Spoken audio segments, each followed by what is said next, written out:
What's going on, everyone? Welcome to the Season Gaming Bitcast, episode 266. I am your host, Ainsley Bowden, joined by the, I don't know what word I was going to say there, but the awesome Tie Guy Travis and Mr. Hoeglaw. Agent 48 is off on a mission this week, so he will not be with us. But the three of us are going to hold it down for you. We got a lot to talk about. Gentlemen. 48. That photo felt like you were going to say illustrious, but just couldn't do it. Illustrious, yeah. That's he was going to say illustrious, and then he was like, "That's too nice." And yeah, right. That doesn't start the show in the way we need it to start. You know what I mean? I have to say, Dan does not look like Agent 48 in that photo. that looks like a news photo of the guy from Reddit who shot some people for sure. That's it's probably both. It's probably both. Reddit user Agent 48 was last seen in front of the Kmart with a rifle. Any information? Oh my god, too true. Guys, how we doing? Doing good. Looking forward to talking games this morning, Ains. Games, yeah. I'm feeling a little out of it, so if I start to stumble over words, just jump in. But yeah, Dan's out this week. We do have a lot to talk about, actually. But I want to celebrate something, guys. In case you didn't know, everyone watching, this is Hoeg's final week of rehabilitation.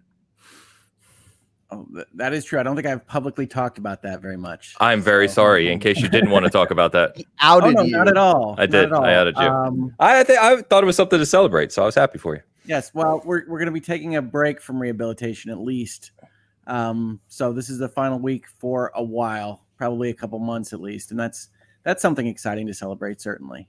Yeah, for sure. If we're up to me, I'd be like, this guy is not rehabilitated. Have you seen his game takes? There's gotta be more. I'd be committed for the next 6 months. Yeah, this is true. There's more we can do for this man, surely. But anyway, I wanted to celebrate that. Sorry, Hoeg, if you didn't want to talk about it, I apologize. No, but it's good news. It's good news. Yeah, we're going to be talking today. So I told you I'm going to be stumbling over words. I reviewed Cyberpunk Phantom Liberty. We're going to talk about that. We've got other games to talk about. Of course, we have a huge Xbox leak. We're going to talk about some of that stuff because there's an awful lot there. We've got the CMA update on Xbox Activision-Blizzard. We've got TGS, Tokyo Game Show, and then we're also going to talk about the three of our favorite 25 games of all time. Travis actually put a list together. He did it. I'm expecting a 10-minute disclaimer before we are allowed to read it. Yeah, probably. As you guys know, it's not an easy thing for me, but I commit to nothing. Who knows? The list may change in the middle. Yeah, I mean, I was the same way. I was like, you could move games in and out of that all day long. But before we do that, we got a couple super chats to get to. Sorry for the frame. It's going to look a little weird as we do super chats today, I think, but we'll deal with it as we go. So Googleman in the house with the €5. Apple TV has the complete Batman animated series from the 90s for $30. Seems like a steal as it's considered a classic. Very true. Ben and Jerry's Fish Food. I have not had Ben and Jerry's Fish Food. Yes, I haven't had it, though. Is it any good? Who knows? I imagine Googleman is taking a 90s theme through that comment there. Talking about fish, probably. Yeah. Apple TV. But yeah, Batman animated. You said seems like a steal as it's considered a classic, indicating to me that you haven't seen it yet. It is 100% a classic, even if you don't love Batman. Batman the animated series is great. It's very good. Fantastic. I grew up on it. Yeah, you were like 4. I was. I was watching it. That ain't right. It's age appropriate. Age appropriate for that show, for sure. Yeah, the darkest afternoon cartoon there was. And I was the darkest 4-year-old there was. I was ready for it. Oh man, appreciate you, Googleman. It's always getting us started here. My brother Bomber in the house with a $10 super chat. You better watch out for my gorilla hands. We're gonna get to it. Don't worry. Also, Cyberpunk is gorgeous. Yes. Rocket League is a great game. Also, yes. Forza going to be balling 3 times. Yes. And maybe Diablo 4 is worth going back to for season 2. Halo for the never stopped, man. Never stopped. Hoeg is still Diablo-ing like every day. Every day. I am. I play a lot of Diablo 4. It's awesome. It's a good game. Awesome. Yeah, there's some great games in your list there, Bomber. Appreciate you. He also added an extra $2 saying, "Oh yeah, Party Animals is a damn good time." Very true. I'm going to be talking about Party Animals here very shortly. Bomber. I have a problem with him saying Forza is ballin' and not Rocket League is ballin'. Seems like he got reversed. Actually, Fair. ball in Rocket League. You know? Yeah, a missed pun opportunity there for sure. But we don't know that there isn't some kind of ball in Forza. I haven't played it. Have you, Travis? I have not, but I could guess pretty hard that there's no. And Forza Horizon there is, but not Forza Horizon. Almost Forza Motorsport Rocket League Edition. That would be unhinged. Yeah, no, it wouldn't. A realistic racer with a sim game in it? That's crazy. Put that in Horizon where it belongs, sir. No doubt. Okay. No doubt. Bomber, thanks, brother. Appreciate you. A couple member comments. Shoosh, petition to rename the channel to Season Chunks. Hell yeah. Starfield. Chunks. Best fast food in the verse. No doubt. Shoosh. Vintage Willow. Yay. This was in response to the comment about you, Hoeg. Very happy for you. And shout out, as always, Vintage Willow. Super generous. I say this every week. She just gifted 10 memberships over on the Season Gaming side. So thank you for that. Because it's awesome. Real talk, though, Ains. If Chunks became a real company, Bethesda decided to get into the snack business. And they were like, we're going to make Chunks a reality. And they offered to sponsor Bitcast. Would you take the sponsorship? So we would all have to rebrand and maybe do like a segment called like, Season Hunks, Chunks, season Chunks or something like that, and everybody, I don't know, tells us. Am I the only one that like deep dives into world building in my head and goes, "What in the world was happening in this universe that Chunks was the appropriate branding for food?" Yeah, my guess is food had become a kind of amorphous goo, and so the cubes were actually an improvement. I thought about this. I think it's because of like space food. Mm-hmm. Like if you've ever been to like the museum and you get those little bags of space food. I get space ice cream every single time, Travis. Hell yeah, baby. Yeah. So I was thinking it was probably something like that. Like maybe they didn't have gravity on ships at first. And so they had to they had to digest everything as like a solid chunk so it wouldn't go into space. I don't know. I was thinking about that. Like they probably just looked at NASA food and were like, what if that was a future brand? Yeah, no, and one of my favorite bits of the world building in Starfield is like all of these adult beverages are in juice boxes. So it's like white wine juice box, beer, whatever it might be. It's ridiculous. But it's Capri Sun is now the largest corporation in the future. They own everything. That patented pouch, they got. Some of those sound delicious, by the way. Some of the chunks, like obviously a Chunks cheeseburger, like it looks like a slider, like that basically already exists. They just made it square. But then some of them, I'm like, Chunks wine. Some of them are horrible sounding. Yeah, I don't want to eat it. Chunks. Did you see the person? I don't know who it was, but someone recreated them all in real life, like actually made them. Oh, really? Yeah. I saw it on Twitter. I don't know who that was, but probably. Yeah. Let's see. Don Lionheart in the house, $5 super chat. Good morning, all. Still playing Baldur's Gate 3 here. Barely any Starfield time, sadly. Someday I'll get to Cyberpunk. Congrats, Hoeg, on rehab graduation. There you go. Good to hear from you, Don. Did I tell you guys I beat Starfield finally? Like the main story? Yeah, like basically everything I intend to play. I finished it. 270 hours. I was like, all right, I'm good. Nice. Yeah. Nice. When they take away all your stuff for New Game Plus, it's like, man, how much do I really want to do this again?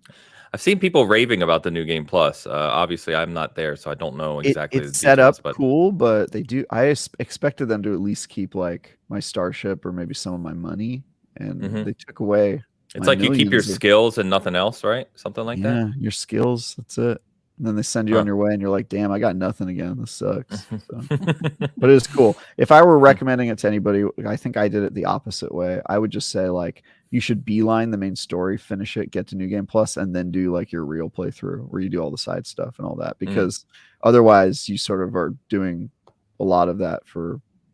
Like, there's no reason to do like all of the faction quests before New Game Plus because they take all that. Yeah, gotcha. Levels, I guess. So. Don also says, Travis, Avatar game talk today. Very curious.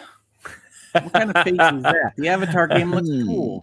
It does look cool. It's Far Cry Avatar. He's talking about Avatar: The Last Airbender. Is there an Avatar: The Last Airbender game? Like there is. It is out already. A while ago. It was made by the company. Well, it's starting again. I don't know if you know this. There's a new No, season. I don't. Yeah, and that the game is made by Game Mill, the same people that published Nerf Legends, and it is predictably shovelware. Essentially, it's just a $50 game that seems like it took a couple hours to make, and it does not. It's not good. Shouldn't play it. Yeah, so I'm happy to talk about it. I did play that game for a couple hours. Tom is doing the review. Obviously, we did not get advanced copies. Nobody did for obvious reasons. But yeah, you're not doing the review. I know. I can't either. Actually, I was the backup for this. This is Tom's first review since he became a father, and so they're giving him one that they were like, yeah, this probably won't take too long. It's like probably a couple hour game, and so I was the backup. I was the bench in case he couldn't do it. Which is why I've been playing it a little bit. So it doesn't sound like I'm going to have to be the person to write the review, but I was ready to be the guy to have to write the review, and it's pretty bad so far. What are they? You got to be careful with these names, though, because I'm looking forward to Frontiers of Pandora. Yes. Yeah. Yes, maybe that's what we'll call it. I'm pretty sure Don is talking about Avatar: The Last Airbender. Basically, like the game it retells the original show, each of the chapters, or books, I guess they're called, and it does a really bad job of like retelling the story. Like it'll like skip over the whole part where like Ains people get genocided with like a slideshow cutscene, and then like do an extensive part where you're riding that giant fish. Like, oh, that episode where he's on a giant fish. Yeah, we'll just do. I don't know anything about it. Little racing mini game with that, and then you spend an awful lot of your bending time pushing boxes, which everybody knows is the fantasy when it comes to Avatar: Last Airbender, is that you want to airbend boxes. Box bender. Yeah, box bending. Yeah, it's a very odd, kind of poorly conceived game. So it's also got one of those bugs where you can buy like a common item from vendors and then sell it back to them for 3 times the price so that you can make infinite money. You can do that at any point in the game, which is fair. Yeah. I guess the big question I wanted to ask you, though, is what is IGN going to do for backup when you become a father? Never. I refuse. Oh, man. All right, moving on. Oh, Don followed up one more time, $2. Girlfriend and I are huge Last Airbender fans. Very sad to hear. Yep. It is. I'm also a huge Last Airbender fan, and I kind of saw the trailer and I was like, it doesn't look great. The publisher sort of has a bad reputation. It's just one of those things. I think they're snapping up the IP, making a quick and dirty game to try to quick buck, sell it to kids and their parents who don't know any better. Yep. Don, thank you very much. Appreciate the support as always. Tao in the house with the $5 super chat. Sup, Bitcasters. New game added to the stream list. Party Animals. Got to see who catches those paws. Yes, so we're going to be talking about it. It's so fun. We will talk about that here shortly, Tao. But yeah, we got to figure out a way to do that for sure. We got to. Tao, thank you so much. And Nissa says, did Tide make an AI picture today? Did they ever? Good reminder. Yes. Our Cyberpunk versions are here. Here we go. I look like I've seen Hell and Back for years. Travis you look is like that in real life. I mean, this is pretty much me. How different is this from you? Yeah. The only difference to you is I imagine that this version of Ains has like a really dirty British accent. Like he's just like low northern. Very very north. Yeah. I feel like Dan Cyberware is trying to give him hair. Yeah. Dan is just doing the Cyberpunk equivalent to regenerate his hair growth. I'm a dork on a headset. What are they called in Cyberpunk? The net runners. Net runners. Yeah. And Hoeg just looks cool. Ains and Hoeg just look cool. I got a little too much product in my hair, but mine is good. I mean, you're in the Cyberpunk world. It's all about fashion there. So you got to do what you got to do. I will say you have the probably the lowest tech. I don't know why you're wearing a wired headset in Cyberpunk. That seems really, It looks like it actually is double wired, which is like worse. It's like a major step back. He's got the Astro A50s in like 2050. No, dude, those are like the A40s. There's 2 cords. Why are there so many cords involved? 1 cord for each ear. Yeah, very bizarre. Oh Travis my is god. looking real corpo. Yeah, he always does. Yeah. I mean, that's pretty standard. I would obviously I'd be a corpo in the Cyberpunk universe, so this checks out. Why do I look like a child in each of these? I could not tell you. I very much You know why.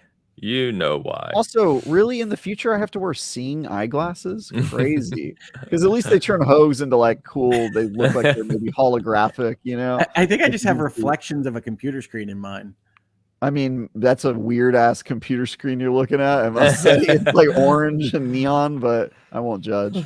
Yeah, I just look like a sickly child. They haven't figured out. Yeah, I mean, mine's pretty much me now. You know, Basically, it's pretty I mean, accurate. So you got a better smolder on this photo. You need to work. By the way, my headset is. I only just realized like it's two parts. It's not connected at the top. Apparently, it sits on my head magnetically. Wow. The magic of AI. AI does not understand how things look. It's Those are great, Tide. Those are great. Yeah, it's Tide. You're awesome. Yeah, Thank you as so always, your AI images are horrifying and cool. All right. So let's get to some games, guys. Let's start because we had a couple super chats. Let's start with Party Animals. I'm going to do it. Yeah. Party Animals is a new kind of family friendly, if you will, kind of take on animals / almost Fall Guys at times. It's like this goofy game where you pick different animals in different mini games. It's 8 players. You can play, with friends. You can play online and matchmaking. And we played it last night. Me and a couple of the guys played last night, a couple custom games. And then we also went into matchmaking as a team. A lot of the games are 4-on-4. A lot of the games are 4 teams of 2. So, it kind of mixes people up. But I'll tell you what, I have not laughed that hard in a very long time. Like me and the other guys were literally in tears to where we couldn't talk to one another because we couldn't breathe. We were laughing so hard. It is just extremely, extremely comical. I highly recommend it for anyone out there who just wants to have a laugh, especially if you have a family. Play it with your kids. Play it with your friends. It is great. It is really great. I hope it's already kind of got this free battle pass. You don't have to pay for anything. You earn kind of free credits in the game. You unlock costumes and new animals. It's got all sorts of animals you can be. It's really kind of well implemented for initial launch. And can my daughter be a turtle? Do they have a turtle? Ooh. I haven't seen a turtle. I have quite a few of the characters now because I was grinding it a little bit with my fiance. I've got I'm trying to think of some of the ones. There's a gorilla. There's a alligator. There's all the obvious ones. My favorite's a cow. I really like the way the cow's cool. I got a gangster walrus. That's what I'm using right now. I haven't played this game. I know it's on Game Pass, but can you tell me what is the game? I got you. It is Mario Party meets QWOP. It is a physics based like brawler game where it'll, for example, be like, hey, everybody's on top of an airplane and you have to push each other off, but the main obstacle to doing that is the controls are intentionally like bad because they're physics based, and so you have a hard time like getting your gelatinous creature with all of the bone structure of one of those air guys in front of a car dealership. Those things. Those noodle people. It's not as crazy as QWOP, right? Like you can move around, you can jump, you can grab, you can punch and stuff. But it is to Travis's point, it is purposely kind of goofy, right? Yeah. And what's really funny about it is a lot of the games rely on you knocking out the other animals, right? So that you either have an advantage to throw them off the whatever you're on, or to be able to like it's got soccer and hockey and football, right? So if you're knocking out the other guys, obviously they can't play defense.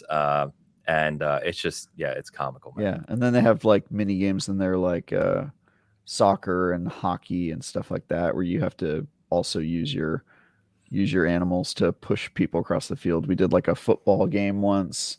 There's just a bunch of like dumb, weird mini games where the main obstacle is controlling your creature is very hard. Some people are good at it though. Yeah, there's some people that are really good. Pull off some crazy maneuvers, and I was just like, "Geez, man, I wish I could be that good with my floppy cow." This guy's not. I'm trying to remember. You asked about turtle. I mean, there's like hammerhead shark variations. I don't think there's a turtle. There's bunnies, and I'm only missing 2: the bat and I can't remember what, but I haven't seen a turtle. Yeah, I don't Well, it's remember. fun that there's a pass. I feel like I'm earning too much stuff across many games now, right? Diablo and Motorfest and Mortal Kombat and too many live services, people. But I understand why they do it. Yeah, and you can buy money, but the cool thing in this game is not only is the leveling up where you unlock the stuff free, but you get like little dog bones as you play the game, right? And you can actually transfer those to the real money currency as well. Nice. So basically, you can unlock everything in the game theoretically just by playing the game without spending any money. And there's a lot of the stuff like those passes. I need the theoretical possibility of earning my way into the stuff.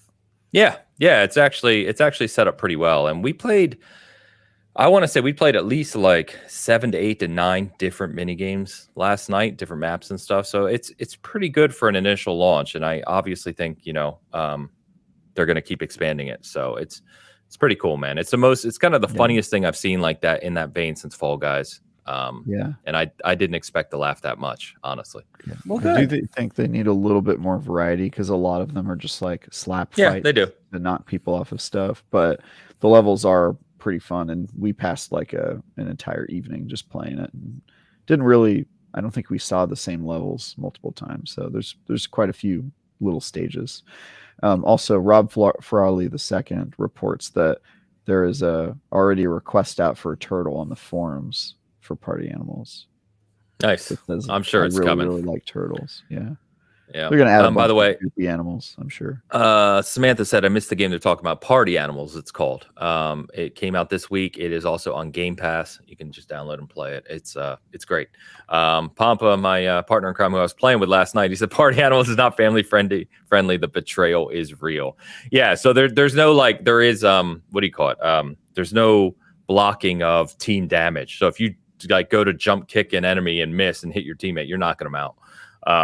And it's just quite funny. So Bomber, who was you also knock yourself out, by the way. You can knock yourself out as well. By headbutting somebody, and that's like your strong attack, but it also does damage to you. So you just knock each other out. It's pretty sad. Yeah. Bomber was clocking me last night. That's what he said. Watch these gorilla hands. He was the gorilla, and we played like a couple games in a row where he kept missing the enemies and hitting me, and he just kept knocking me out over and over again. It's quite funny. The dive is very dangerous. Looking for turtles, frogs, penguins. Turtles, frogs, penguins. I think all 3 of those are not in there. I have to go back and look. Yeah, I forget. Come on, party animals. Pampa, thank you. Oh, there's going to be a penguin DLC where it's all going to be like ice themed levels and creatures, there's some ice stuff in there now. So there has to be. They already announced too they're going to start doing collabs. So like Ori's characters are coming into the game soon. Oh, hell yeah. And stuff like that. So, you're going to see all these. Then I'll play Shovel Knight when he gets there. Hell yeah. Good. And I'll knock him out. Everything. But it's great. Definitely check it out if you're just looking for something funny. And you can play solo. You can just go into matchmaking. They'll put you on a team and, it's fun. Real fun. The only annoying thing is that we had to figure out last night is it's got that stupid thing in game where like it's got crossplay and stuff, but to party up is not easy as like just getting on Xbox and doing the voice party invite. You have to be friends in the game. So just be aware, which is really annoying. So the quickest way we found to do that, set up a custom game lobby, invite everyone to join it, and then just quickly add them as friends within the game. And then you can quickly, party up for matchmaking. But it's really, really annoying. It also otherwise has couch co-op, where you could play fully custom matches with all players being present in person, which is kind of interesting. I was talking to Hoeg before the show, and I didn't know because I hadn't tried that. So I don't have a Xbox controller ready, unfortunately. Oh, okay. Whoa. One controller for a system. Most Xbox games are not play with your daughters ready, so I don't have a second controller. That's fair. Yeah. I don't know why I have so many. Why do I always end up with games where we need multiple people? I don't know. I just have too many because I have too many of everything. So that's true. I have 600 Joy-Cons, half of which are broken. So fair enough. Yeah. But check it out, man. It's anyone watching, if you haven't, it's a blast. Wanted to jump over to Lies of P. So you guys talked a little bit about this last week. Obviously, Travis did the review. I did put just a couple hours into it this week because I wanted to just check it out and get a break from Phantom Liberty, which we'll get to. Really liking it so far. I know that you get to the what's that first boss called, which is like the prologue. The clown? Yeah, I forget his name. He's got a name. Parade Master, I think it is. Bing boing the clown boy. This is like writing the games. Yeah. But I got past him, got to the hotel, and then started down into the next level. And yeah, I'm really liking it so far. I've talked to some other people who are playing it. They really enjoyed it as well. I think general consensus is, as you guys said last week, that this is a excellent Souls-like. I know the developer NeoWiz came out and kind of thanked everyone for the reviews and the feedback. And, they said they're working on the first patch to, fix little things here and there and update it. Hoeg, you still playing it? Yeah, I love it. I've got a lot of games I'm playing right now, so it doesn't get as much time as it maybe needs to in order to gain any kind of mastery or skill. But what I really like about it, as you know about me, is kind of narrative focused. The Lies of P kind of hints that there's more that's going wrong, that something is deeply wrong with what you've been told, like from the start. And I really like that. It's a good tone for one of these games. Yeah, indeed. Yeah. Yeah. So I'll get to Phantom Liberty here shortly. I'll save that for the tail end of our conversation. But I know we've got Hoeg's notes to get to, because I know you've got a notepad sitting there. I know you do. There it is. What do you got? What do you got for us? Well, I have, with 2 stars, much more Diablo 4. And interestingly enough, I talk about Diablo 4 from time to time online. A lot of people seem to be animated about references to Diablo 4 being good. I really enjoy Diablo 4. I will continue to really enjoy Diablo 4. I'm sorry if you have fallen off Diablo 4, if you didn't enjoy Season 1. I still think it's one of the best games of the year. And I enjoy it basically every time I pop on. But as compared to others, I don't play it for 20 hours at a go, right? I generally play it at halftime in my football games and do a nightmare dungeon and get some glyph points and call it a day. And so I might be playing it differently than you, but I love Diablo 4. I'm looking forward to Season 2. And I'm pretty close to finishing I don't know what they call their battle pass, just a battle pass for Season 1. So that's unusual for me. I don't usually get to the end of these things. A Season of the Malignant, wasn't it? Yes, this is the Malignant, and then Season of Blood is next. Yes. Yep. But are you finding the same thing? I saw you nodding, Travis, that people have started responding negatively to references to Diablo 4. Yep. Yeah, it's on a lot of IGN comments and stuff when we cover the game. I think this is pretty normal, right? Like a game will come out and it'll be well received, and then as people are upset with the live service, they start to turn against the game. The same thing happened with Halo Infinite. Is a great example of that. It had a very, very high Metacritic rating, and then people immediately started dunking on it because of the live service support.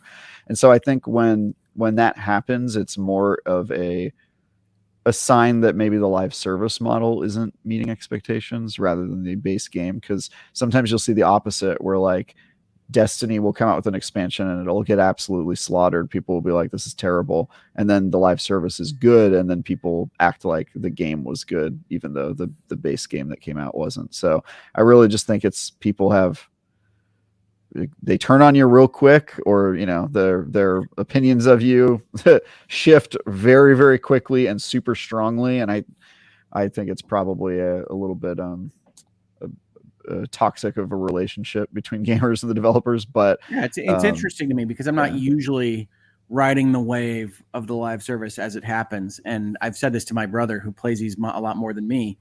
But even at the end of Diablo 4 here, where I'm now in the full Paragon boards and running against Nightmare Dungeons and Helltides and things, it's like I'm not usually playing these games at that level, right? Where you're well into the post game, doing things at the highest end of the build crafting and whatnot. And I love it. And for me personally, that might be because I really don't experience it very often. But I think Diablo 4 has got to have some credit for engaging me in a way that other games have not. And so I really enjoy it. I would say Diablo 4's like their live service model so far has been pretty strong in terms of content delivery. It's really been the balance and shaking the jello before it is set type of stuff that's pissing people off. And I get that because they put a lot of time into it, and the people who are already at the very, very end game and have worked on their builds are going to be angry anytime you shake the jello on them. But I'm a moderate in most things, so I don't think a lot of the backlash is super warranted. It certainly doesn't mean Diablo 4 is a bad game, and I quite like it. But yeah, this is like normal for live service games. People are the worst. They have very poor impulse control usually, and just get to the point where they want to send a developer a death threat for a game that they love and spend thousands of hours doing. And I'm just like, yo, let's calm down, folks. So, but we're definitely seeing it in the comments as well. But Diablo 4 is a great game. Yeah, and we talk about this all the time too. Like, games are not endless. They try to be, and you can play them endlessly. But I think there's some expectations that need to be kept in check at times too. There's a million other amazing games right now. Take a break. If you're not enjoying yourself, take a break. Play some of those other amazing games. Come back to Diablo when they have their next season, next update, whatever it is. You don't have to play that game for hours per day. It's don't try to power through it. That's what I've always said about games, right? Is like, you got to play what you enjoy. The thing that is surprising to me with Diablo 4 is, even if I don't necessarily feel like playing a game, or I'm not sure I'm going to like playing Diablo at this moment in time, I put that on and like an hour melts away at least. Like, that's just that kind of game for me. It's just matching what I'm looking for basically every time I jump in. So I'm playing a lot of Diablo 4. And the other things on Hoeg's notes, as it were, is that I've finally progressed far enough into Motorfest, the crew Motorfest, that I understand how it works a little bit better. Like, I was just not really understanding what they were doing with what they call the main stage, which requires you to complete 3 playlists. And I didn't really know why. That didn't make a lot of sense. But now that I have done more of the main stage and realized that one of the tracks is basically replaying playlists you've already finished in a new mode that's just for whatever the main stage is doing that week, it makes a lot more sense. And it is very compelling in this kind of like make bars go up way that Diablo 4 live service, and also one of the other games I'm playing this week, Mortal Kombat 1, do really, really well. Mortal Kombat, by the way, I adore.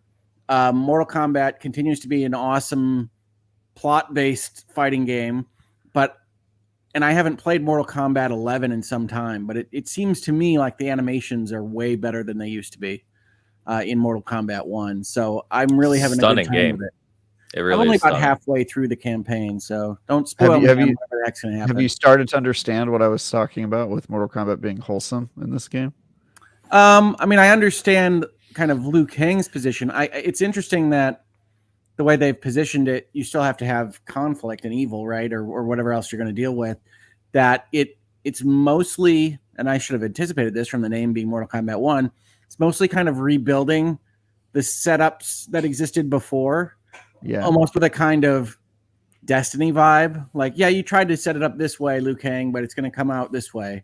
It's like, okay, sure, that makes sense. But the fact that they're painting some of the like mortal enemies and like bad guys as actually being like good guys, or people who, if they did something that was wrong, did it for the right reasons, and you know what I mean? Like, it just feels like a lot less like dark. Like, you kind of understand every character's position and like how they, I don't know. Well, the interesting thing to me is like, it seems to require, and it's very hard to separate because I have this, it seems to require background knowledge of a lot of the things that Mortal Kombat was doing for the last 20 years or so. Basically, yeah. And it's very clever in certain of those respects, but I think it probably needed like a codex or something for like the original world and like what's new.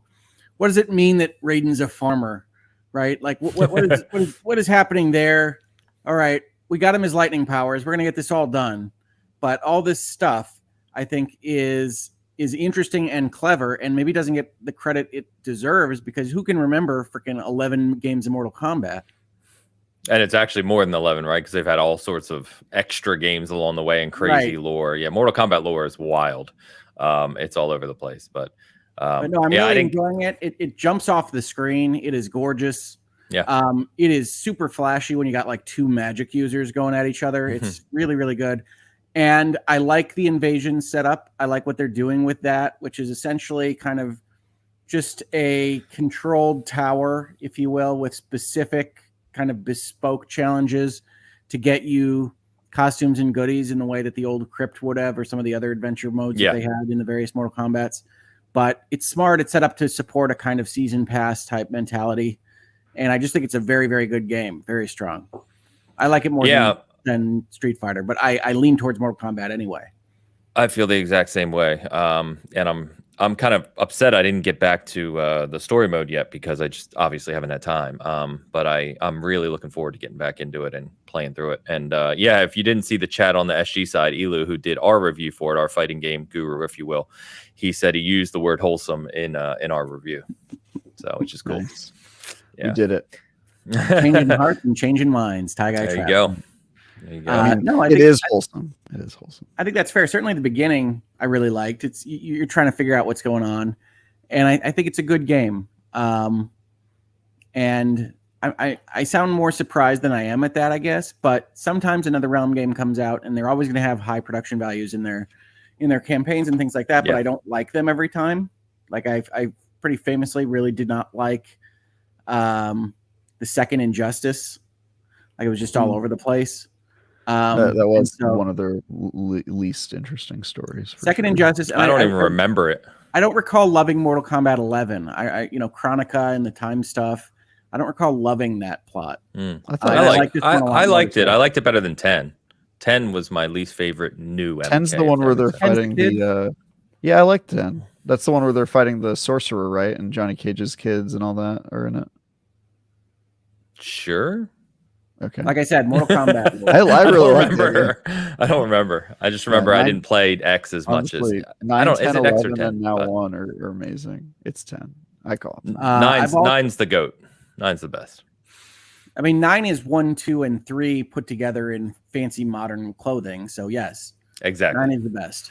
And don't forget, 9 was in the 360 days when you had the King of the Hill, where you had your avatars who could watch the matches, and you could yell stuff and hold up signs and throw tomatoes at the screen. And we had many.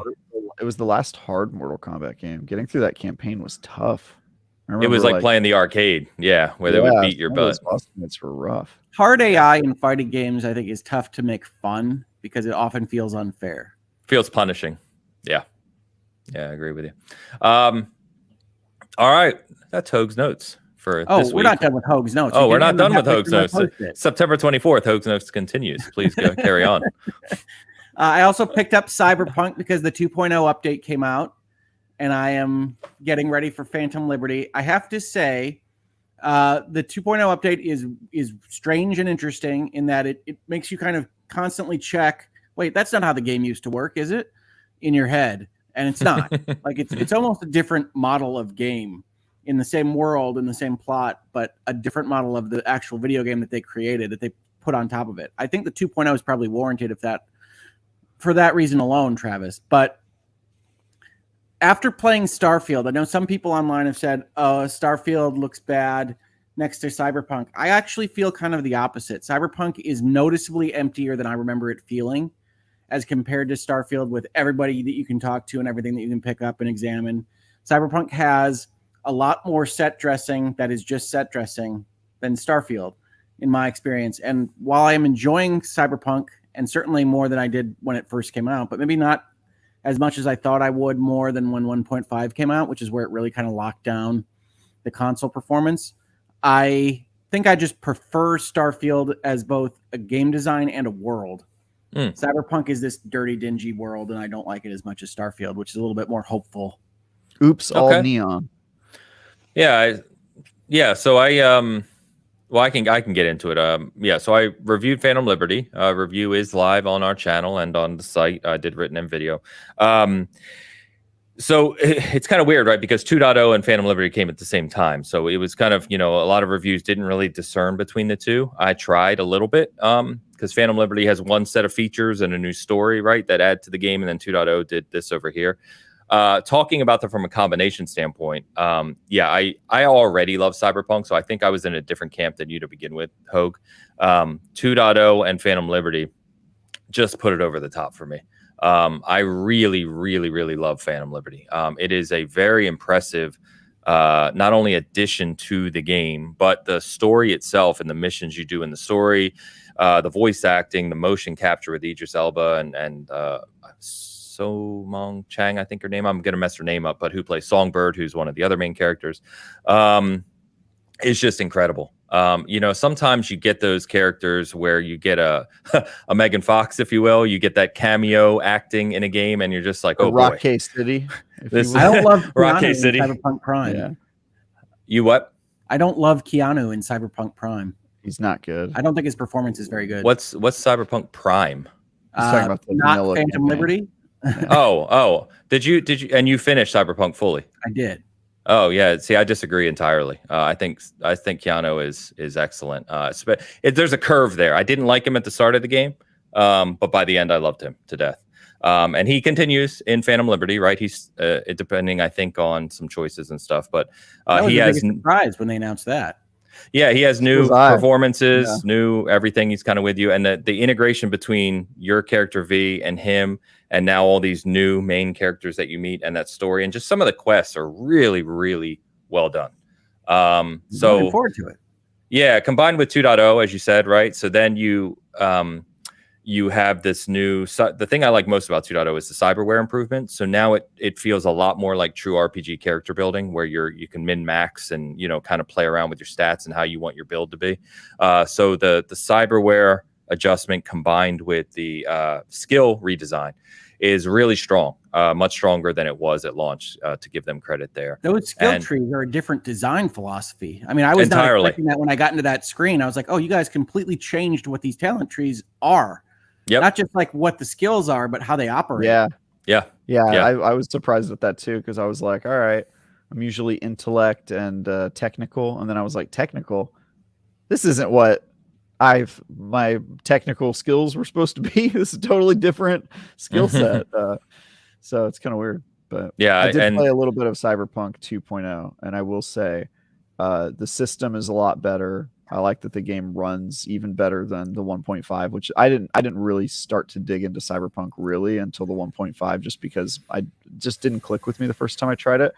But I will say, to Hoeg's point, one thing that Starfield does better is like it's tough to spend time in the Cyberpunk universe. You notice every dialogue option, you have like 3 choices. You could be kind of a dick, you could be a complete dick, or you could be the biggest piece of shit that ever was shat. Those are your options. Like, there's no good person playthrough in Cyberpunk. You're kind of just always at least a little bit of a dick in that game. And that's true of like every character. Like, you can redeem Johnny Silverhands, but like ultimately he's still Silverhands. Yeah, he's got 2. He's still a total douchebag, like, at the end. Bro, he's a terrorist. He killed millions. Come on. I mean, kill millions. Calm down. I think you're forgetting. How many people did he kill with that nuclear bomb, Ains? How many people did he died? It wasn't a nuke. He took down Arasaka Tower. It was deserved. It was literally a nuke. Deserved. It wasn't nuclear. Well, I'm with you, Johnny. We've got is the verses here. Is like how much you hate the corpos or not. Eat the rich, fight the power. That's right. Get him, Johnny. I mean, I'm all for that. Like, you don't have to twist my arm on that. Like, but here's the thing. You could blow up a corporate building using a nuclear bomb. I'll take that. And you could actually still win me over as being a good person. But Johnny Silverhands does not do that. Johnny Silverhand, sorry, does not do that. He does not do that in any stretch of the imagination. He is a douchebag. In his bones. I'm not liking this slander of the Johnny Silverhands. All of them. I don't like all of them. All of the hands. Well, he's a construct. Yeah, no. I love how some people are trying to justify it was a mini nuke. Okay, bro. Let's get out of here. Little genocide. I'm fully willing. I saw in the chat some people saying, that's the Cyberpunk world. I'm fully willing to grant that that's Cyberpunk world. I'm just not as interested in being in Cyberpunk world. Yeah, and I think that's fair. Starfield. Yeah, I think that's perfectly fair. And the funny thing is, right, like I was really enjoying my time in Starfield. I got pulled off because of other reviews. So I'm still only at about 40 hours in Starfield. I was really enjoying it. And to be fair, my criticism was more about the choice. It doesn't really feel like you have too much of a choice because your options are like different degrees of being a terrible person, and the game sort of makes you accept that premise that in this world it's kind of impossible to be a good person. Well, That's sort of Starfield, you can literally like talk to just about everybody in the space, and they'll have something to say about who they are and what the space is. And there's just a lot more in Cyberpunk where you're just, okay, yes, you're at a club, you're dancing, it's very nice, very good. We'll keep walking. The set dressing is good. Cyberpunk has strong set dressing. I've always thought that, but it isn't as interactive as Starfield. I don't think anybody would argue that. No, I'm not arguing that either. I was just going to say before Travis rudely interrupted me that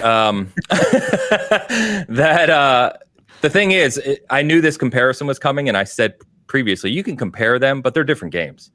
And yes, they're both big open RPGs to a degree, right? But I think there's things that Starfield does better, to your point, Hoeg, and I think you just nailed one of them. But I think there's things that Cyberpunk does better. The narrative, especially Phantom Liberty with the main characters and stuff, there's nothing in Starfield even close. It's not even close. The gunplay, the moment action. Once I went back to Cyberpunk and started getting into my like super dash and jump and shooting and everything, I was like, oh my God, like I don't miss Starfield at all. It's so much better. It feels like a proper shooter. The shooting's better. I'll give you the gunplay. I don't know if you've played enough of Starfield's narrative plots. I know it does change. That's fair. That's fair. But there's the improvements with 2.0 and some of the enemy situations. There's just a lot of things that have been improved there. But I love my time in that world. I think that the character development and some of the relationships are really strong. One of the really cool things that happens in Phantom Liberty that I point out in my review is that as you're playing, right? And I used by the way, quick tip for everyone listening, GOG, CDPR's PC platform supports cloud saves across console and PC now. So I started playing on PC where I had a save from about 6 to 8 hours. I was at the end of the prologue, and I thought I would jump into Phantom Liberty. You cannot. So what I had to do was take my core game save from Xbox, get it on the cloud, and then bring it over to PC. Now, when the game launches on Tuesday officially, you can either play your late game save and go into Phantom Liberty with that character, or they're giving you the option to just start right into Phantom Liberty with a pre-made kind of character and skills. Like they're going to give you points. So it's up to you, but I just wanted to let you know that you have that as an option. What I was saying is that as you're playing Phantom Liberty, there's so many things that harken back to your original playthrough of Cyberpunk. So many Easter eggs, your conversations of the relationships you made, who you sexed with, whatever, all of that continues. And there's new conversations and missions and people you'll see in the world that, you only heard about in the original game. There's just a lot of really, really cool world building that I think improves upon that original foundation, to your point, Hoeg. It's still not to the level where I see what you're saying, person to person. But it has a lot of that in there too. And I just love it. I love it a lot. And by the way, I was playing, people asked me, I played on PC. Luckily, I have my new PC. So I'm playing at ultra wide, max everything with full path tracing and the DLSS 3.5 that just came out. So literally the top way you can play it. It is, I don't know how a game looks like that. It's honestly the most impressive looking video game I've ever seen. At I will not be playing it that way, but I've heard that. Yeah, it's mind boggling how impressive it looks. Some of the screenshots, like I'll just sit there and they have photo mode, right? So I'm sitting on photo mode and I'm just looking at my screen like that is just remarkable. It's breathtaking, honestly. So breathtaking. There you go. You're breathtaking. But anyway, yeah, it's good. It's good. Yeah, so was I. Yeah. If you're looking forward to together, we didn't even hang out. We did not podcast together back then. In the night. Ships passing in the night. We didn't know. We were in each other's orbit all that time.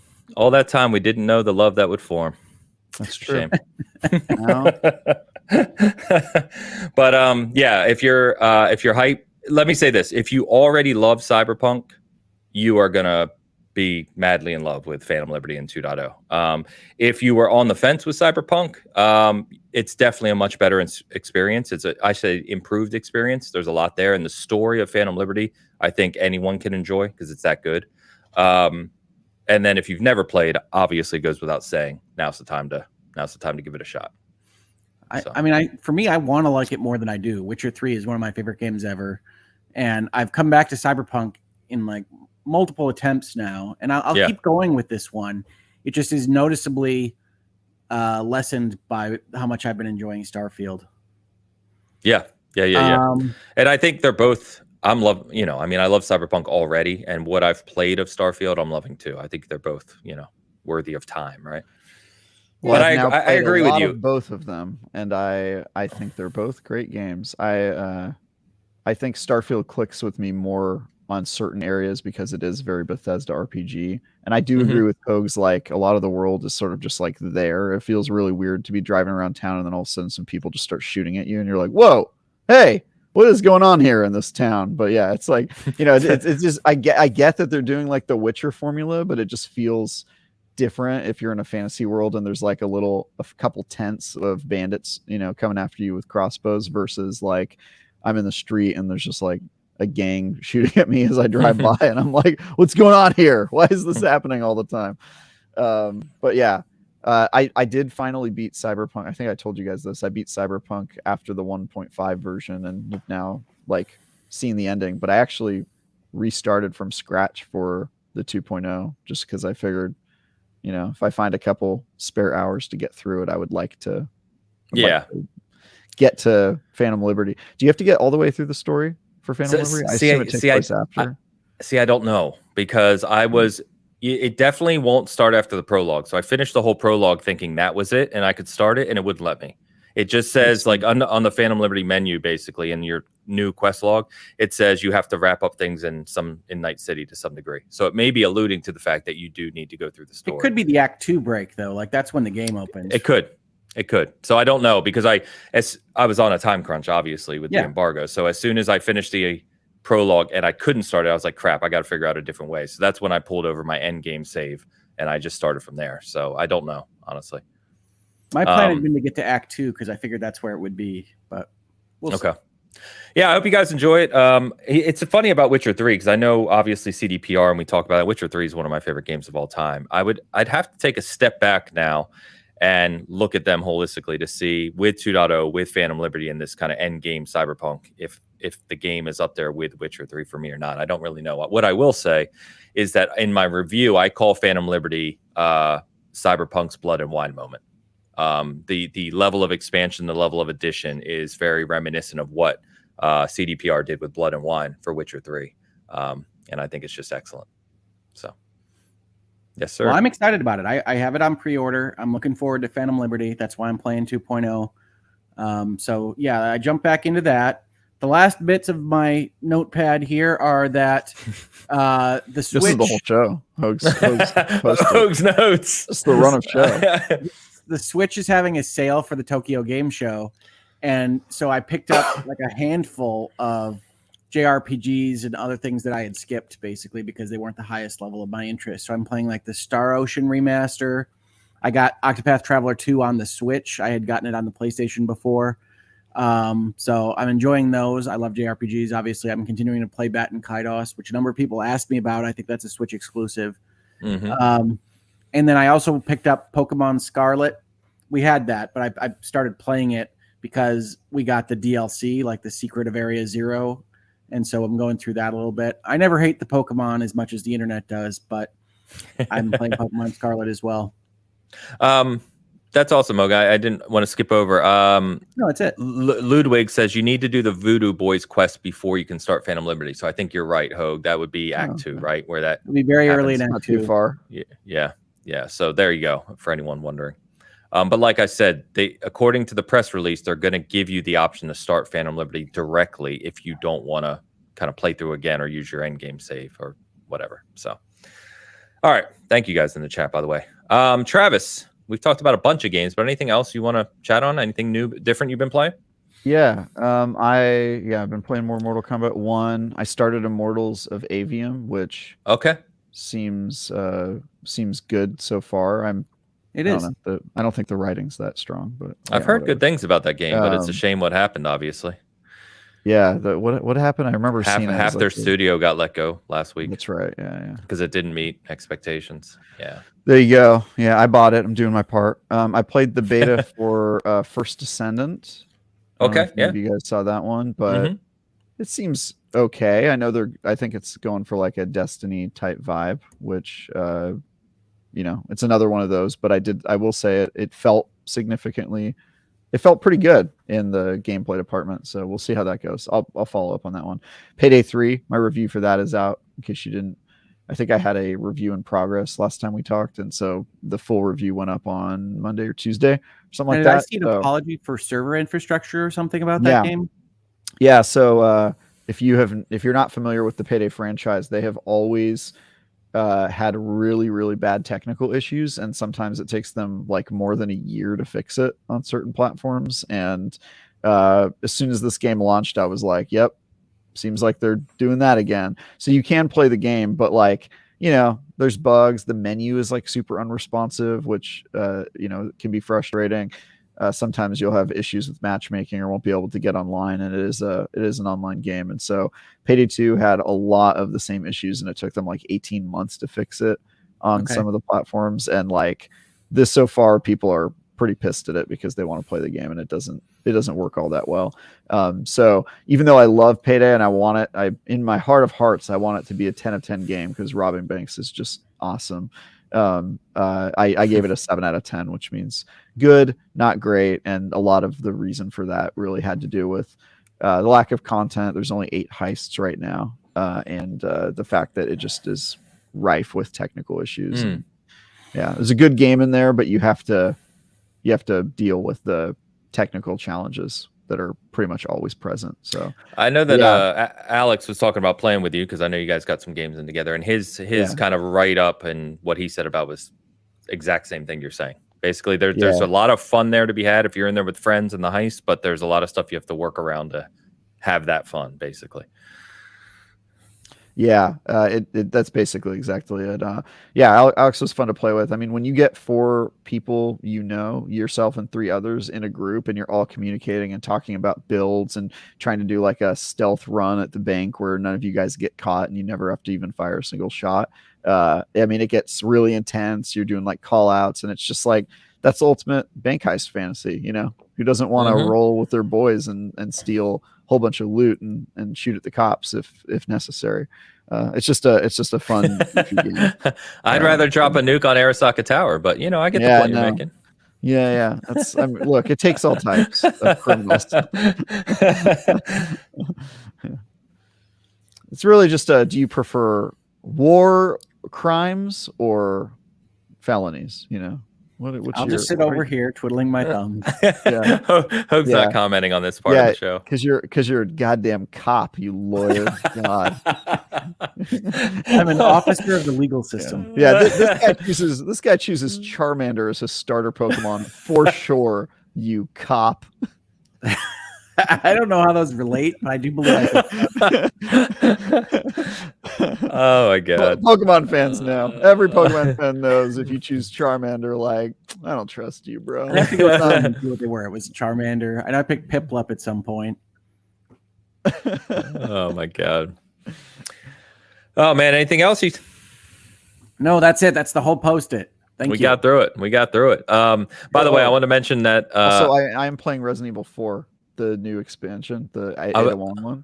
I was just going to bring it up because I've heard it's excellent. I know IGN gave it a 9. I know some other sites, and I was like, perfect timing to get that game back up on the Video Game Award list. Let's go. I love it. Oh boy, let's go. No, but I am playing. I'm more than halfway through the Ada Wong expansion, and it's cool. It answers some of the questions about what she was doing during that Resident Evil timeline, and it does jump around a little bit. Is my problem with it, but I am surprisingly impressed. I mean, it's not a good system by any stretch of the imagination, but it's more than I thought.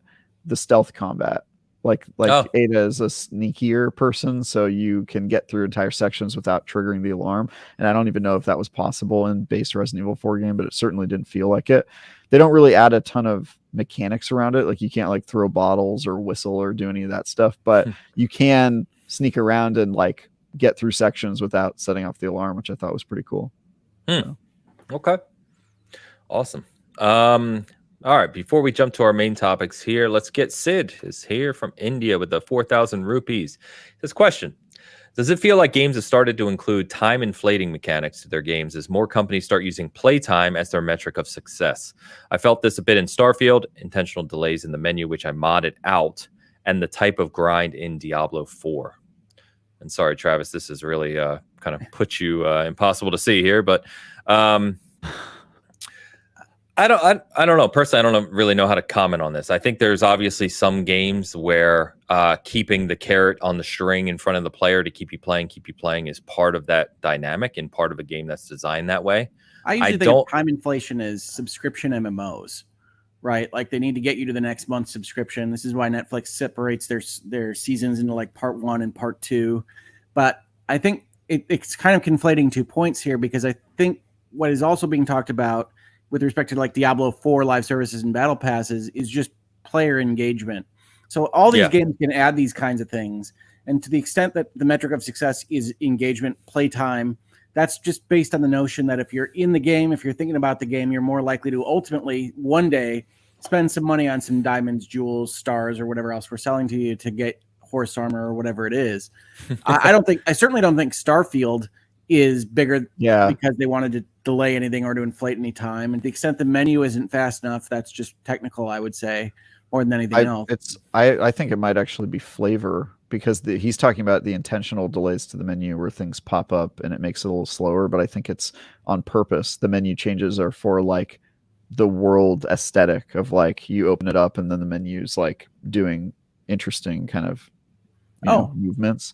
So I will say this, time player engagement is definitely a metric that a lot of live service games or free to play season pass type games keep in mind, and exactly for the reasons Hoeg said. But that is not a metric for lots of games. Lots of games don't really care how much time you're spending in it. I wouldn't expect that Starfield cares all that much. They might care because they're a Game Pass game. That's their one sort of like, foot in the door of like, okay, well, maybe time spent playing the game does matter. But it's also a Bethesda game where I would argue that that's kind of always been their thing, right? They like you to put lots and lots and lots of time into their games, and they sort of design their games around being these massive inflated things. So I don't know if that's a great example.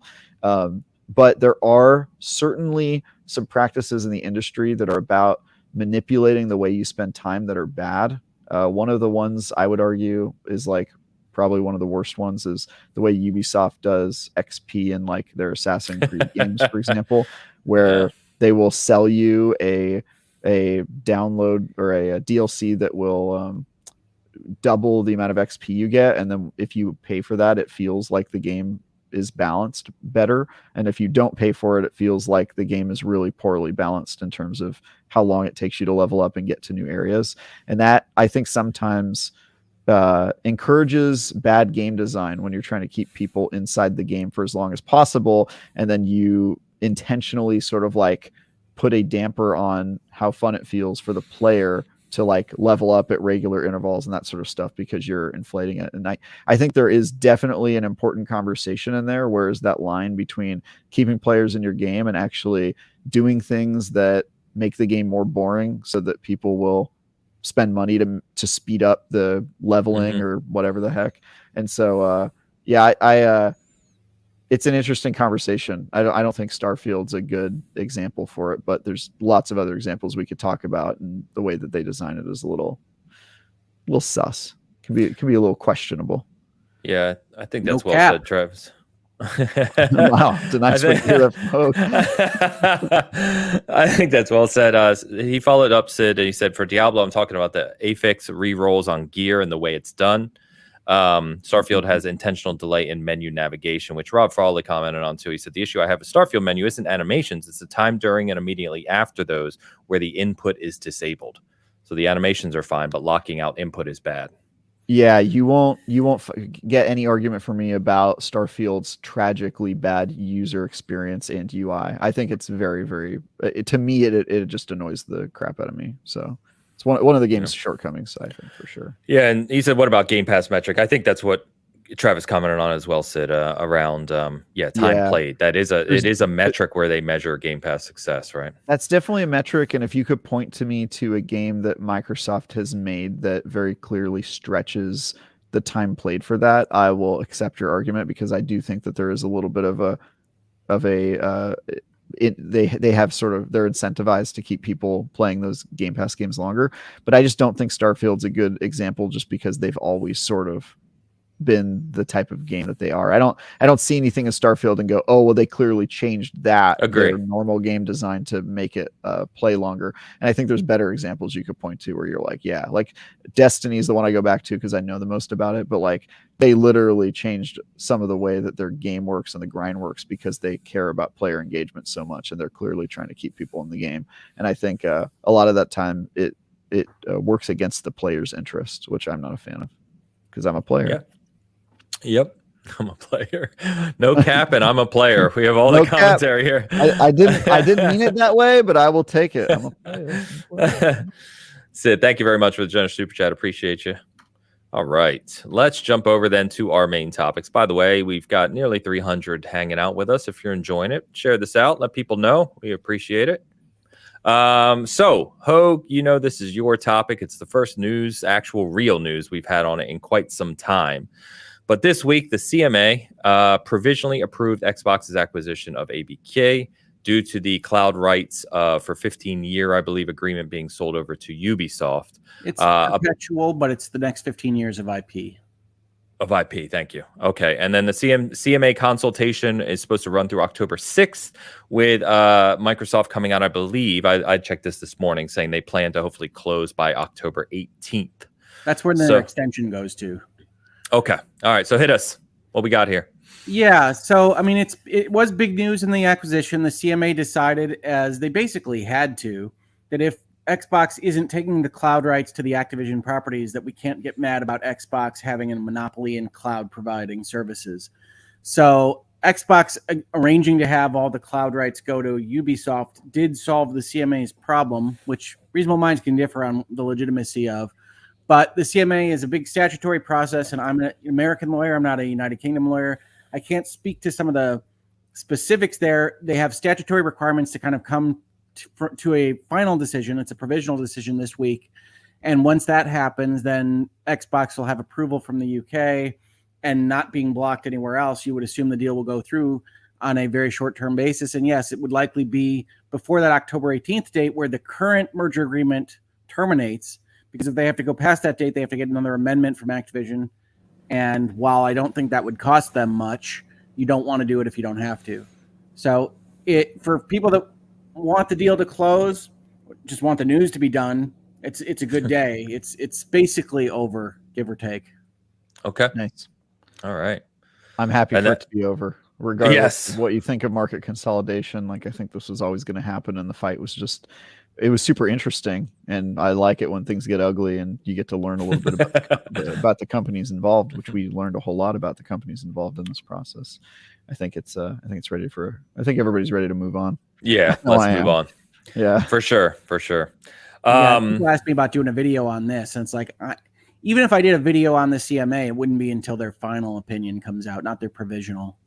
Right. But this is really kind of just moving in the direction you would have assumed when the CMA decided to stop their process.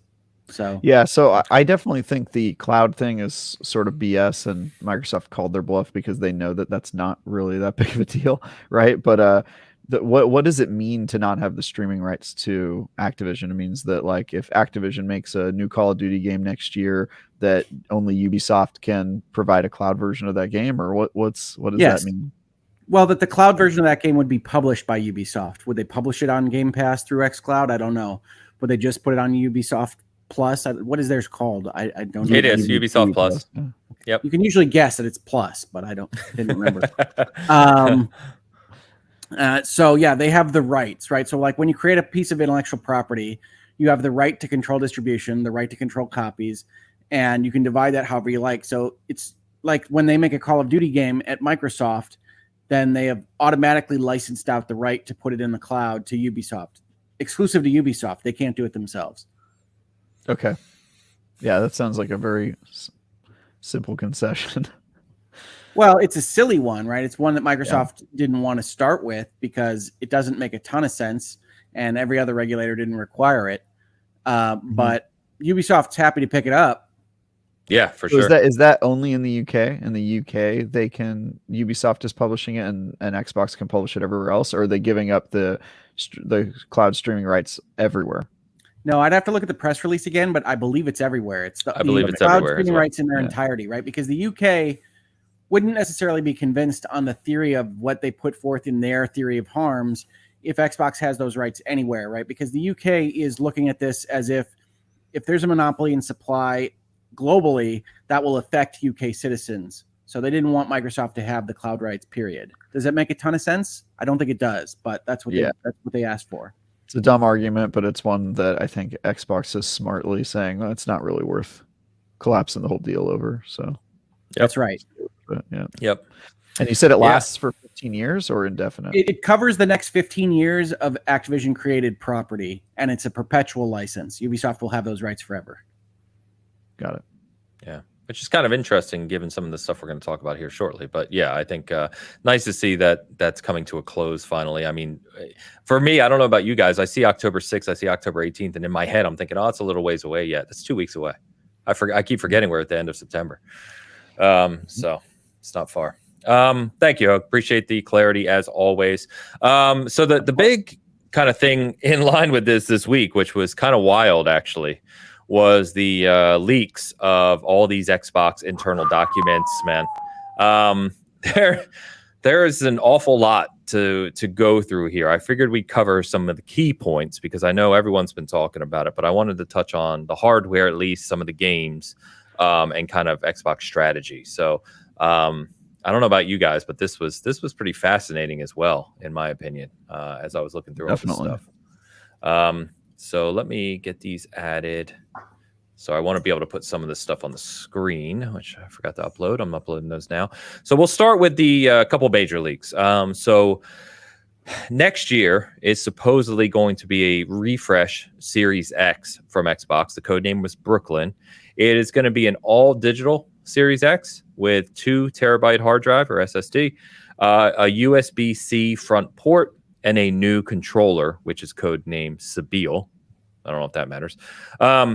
The controller itself is going to be $70 standard controller, but it's going to have a bunch of new features, including the ability of lift to wake. So when you pick up the controller, it'll turn itself on. Direct to cloud functionality, so you can use it direct to play cloud games directly. Bluetooth, of course, and the new Xbox wireless codec. I would say the biggest kind of news is they're adding precision haptic feedback, which, a lot of people since the DualSense's release have talked about. So Xbox is going to haptic feedback and potential for speakers within using those haptics. It's going to have a rechargeable and swappable battery, which is cool, and modular thumbsticks. So you'll be able to replace the thumbsticks as they wear over time, which is obviously a very good thing as well. So here is what the controller looks like, by the way, guys. And there's been a lot of jokes about the fact that it's wearing pants. But you can kind of see some of the features we're talking about here if you're watching us live. Sorry for the audio listeners, we've got the picture up on the screen. But generally speaking, guys, it all comes down to personal preferences and ergonomics. But the Series X controller ergonomically is my favorite controller. I think it's the most comfortable. I think it's the best to use. I, of course, do like the haptics in the DualSense. I think they did some really neat things on the DualSense, so I'm happy to hear that Xbox is implementing those. But I really like the sound of this. This seems to be, for me, kind of the best of both worlds. You get a rechargeable battery, but you can swap it out once it starts to die, right? You can swap out your thumbsticks if they start to drift or you have issues. You get the haptics, you get the speaker, you get the new wireless codec and being able to use it on any device, basically. This looks really good to me, other than the pants. The pants look ridiculous. But, from a feature set. It's got a tuxedo on. It's going out for night. But I like the concepts here. I like the technology on what they're talking about here. It also, I don't know about you guys, seems like a lot of controller for $70. I know that the DualSense is $70, and that makes sense, right? But the DualSense doesn't have all the features at the edge, like the swappable battery or the replaceable thumbsticks and modular stuff, right? So that the fact that you're getting kind of all that customization or ability to rebuild the controller over time easily is impressive. Assuming this comes as expected, right? Also, I think their theme with Sabile, because their last controller, if I'm not mistaken, was Merlin, right? So it's like a medieval fantasy characters' names. So that's kind of interesting. Yeah, it says in the bottom right there you can say same ergonomics as Merlin. Yeah. So that Sabiel's is the queen, right? And Merlin's the wizard. So they're just doing fantasy characters or medieval characters. It's kind of interesting. Yeah. Well, the trick with code names is you don't want them to be really obvious if just the name leaks. Like one of the problems that I have in my line of work is that people that are acquiring one of my clients or otherwise tend to name their projects like Project Wolverine or like Project Great Lakes was one of them. And it's like, guys, you're trying to keep people from understanding what company you're buying. There's only one pharmaceutical manufacturer that it could be. Gotcha. So it's like, lay off with your project names. I know you like feeling like you're a spy. So at least Sabiel is like, that doesn't mean controller. Yeah, Merlin and Sabiel, I would never have guessed were a line of controllers. But I guess you could be on the PlayStation side and just be big Matrix fans, right? Those are Morpheus and Neo. That's true. Right. But now if we see a medieval fantasy character name, we're going to know it's a controller project, right? Unless they change it up. Yeah, unless they mix it up, which they probably are going to mix up a lot of things after this leak. The other interesting thing I didn't mention in the feature set, in the lower left there, you can see it's got an accelerometer too, which is how they're doing the lift to wake functionality from what I read. But that also can play into other things, as we've seen on like the Switch, right? So the Joy-Cons. So pretty interesting. All right. So that was, I actually don't have the picture, but the Series X basically looks like it's like a round version of the Series X. It looks like the original Amazon Echo. Yeah, it looks like an Echo. Looks like an Echo. Yeah. Cylinder. Yeah. So the interesting thing here, guys, and I don't know about you, because obviously we don't know all of what Xbox has cooking, but from this leak, we didn't see a mid-gen refresh from a power perspective, right? So it looks like Xbox is kind of just playing into. It's not a hardware refresh. It's like a exactly. Yeah, it's like a design refresh, kind of. I don't know. It's design refresh, and I know the die's smaller. They talked about a smaller sock, right, and stuff like that. But that's pretty common, right? That's not like an upgrade. It's not a Pro. It's not it's not the extra power like we saw with the One X, right? So, but it's pretty set from what I've seen and understand that PS5 or Sony is releasing an upgraded PS5 next year. The leaks on that are very, what I would consider valid, people I would trust, right? So I think that's coming. So it's going to be kind of interesting to see if Xbox doesn't. Maybe they do. The prior rumor was that Xbox's upgrade, the One X, whatever, the next upgrade, was actually 2025. So it's going to be a year later, kind of like the Pro and the One X was in 2016 and 2017. We may still see that. I don't know, of course. But if they don't, it's going to be kind of interesting to see how the market reacts to a refreshed Series X with kind of the same hardware as today for the most part, versus like a PS5 Pro that would then take the power crown in the console space. So it'd be interesting. I think it's a very small market if the Xbox Series S numbers are correct, which I think they are. I don't think the average person. I think there's a very small plurality of people who are even really interested in that high end stuff or have the television display that can support it, and that sort of people are buying all Switches and Series S's. I think that's what I learned this week. There's not a whole lot. And as you said, Ains, for people that don't know, all the information that we're talking about in this section was accidentally put up by Microsoft as part of their court filings in the FTC case. So there's no guarantee of completeness, right? The absence of something out of this list does not mean it doesn't exist. Correct.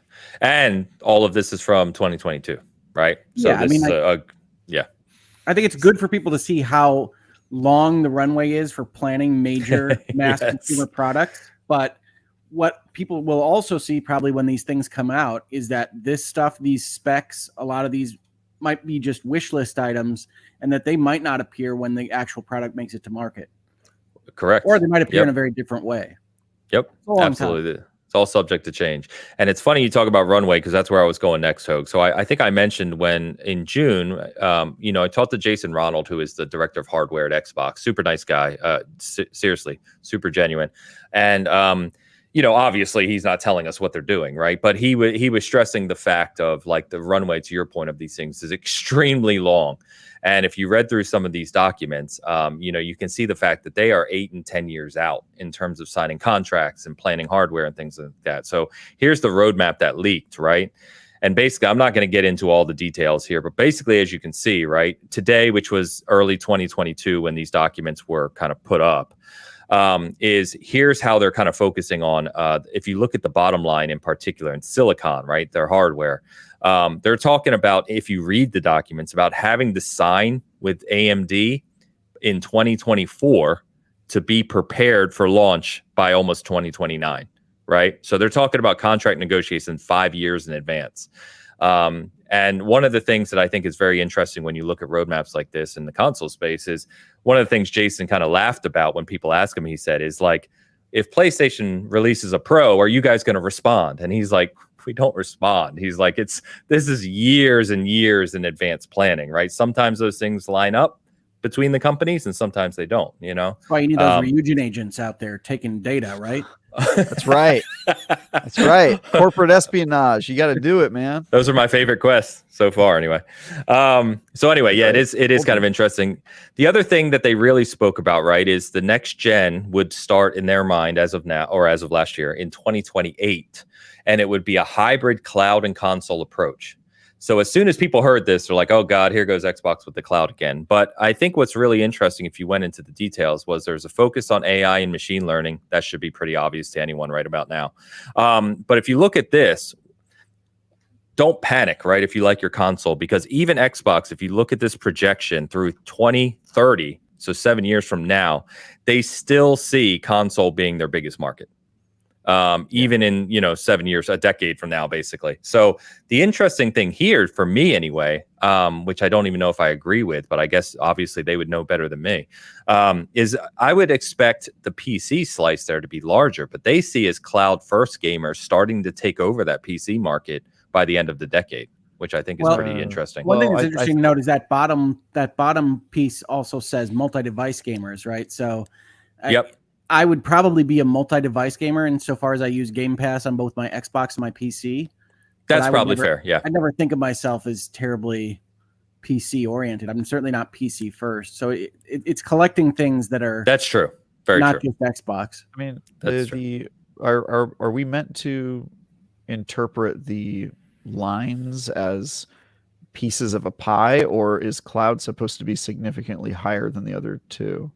This chart. No, pieces of a pie, I think, Travis. That's just adding on to the total, right? Yeah, so it's a total. So, on the Y. Ooh, I hate this chart. Oh my god, this is well, yeah. bad.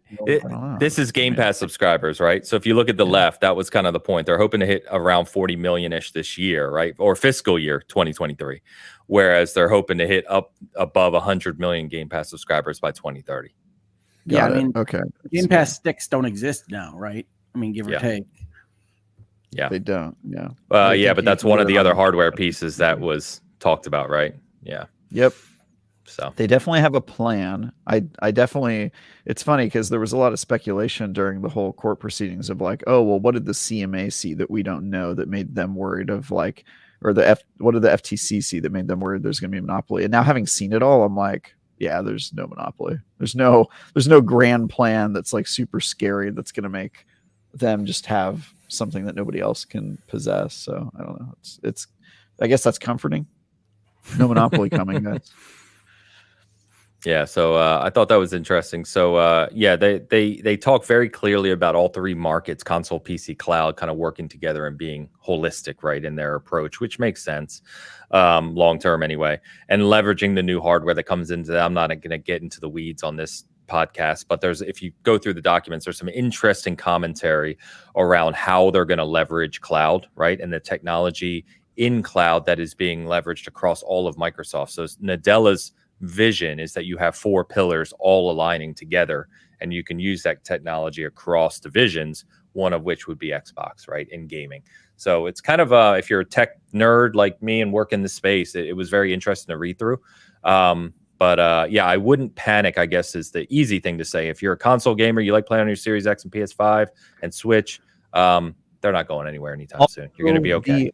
The idea that the console is going to be like physically, it's going to get some of the power from your console physically and then some from the cloud is not a new idea. The Switch does that right now, and actually the Switch does like a lot of like pure cloud plays or stuff where it's using part of your hardware and then the cloud with it. So the technology is proven, exists, and also is the only way that you're going to have a more powerful machine without spending $12,000 on your console. So like, you know what I mean? That I feel like that $1,000, Travis.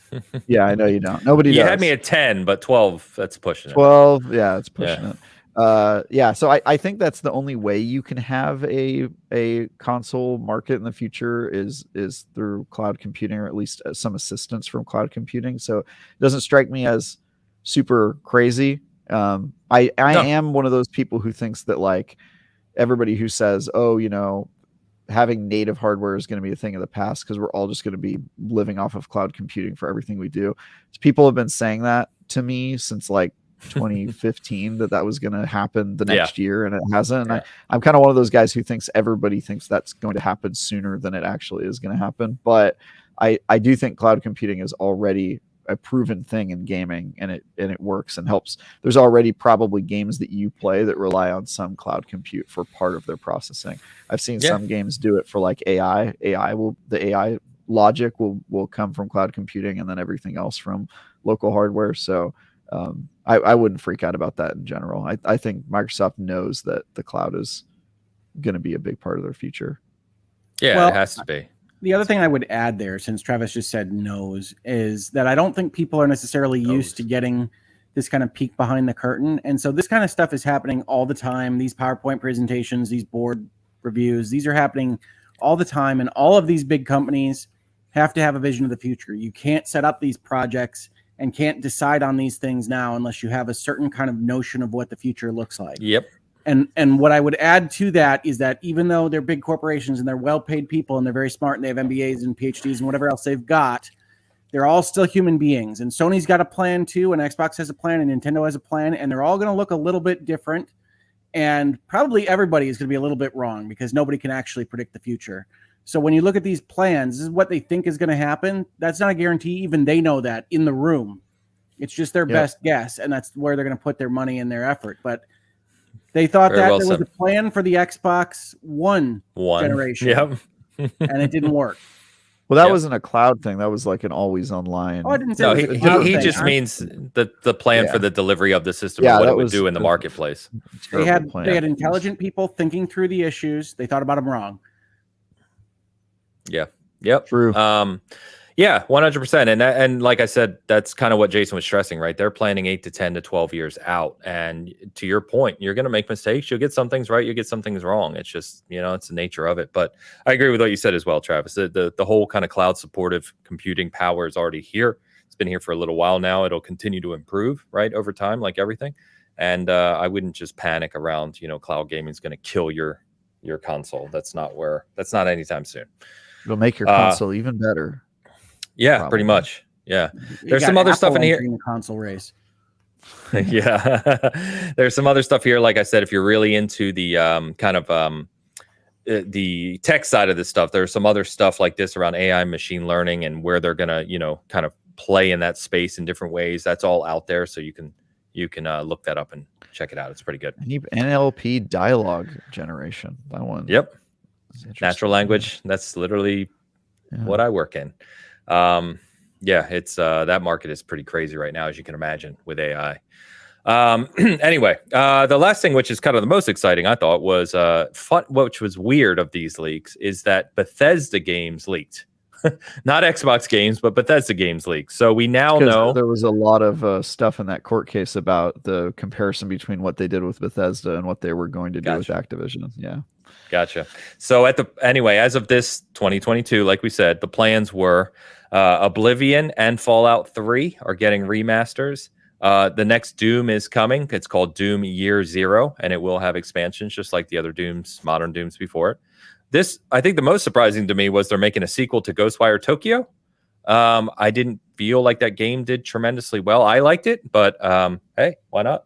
I guess we'll see who does it, right? Because Tango, I don't know if Tango's still doing it or someone else. Dishonored 3 is coming. I know a lot of people will be happy about that. Dishonored's one of those franchises that a lot of people love.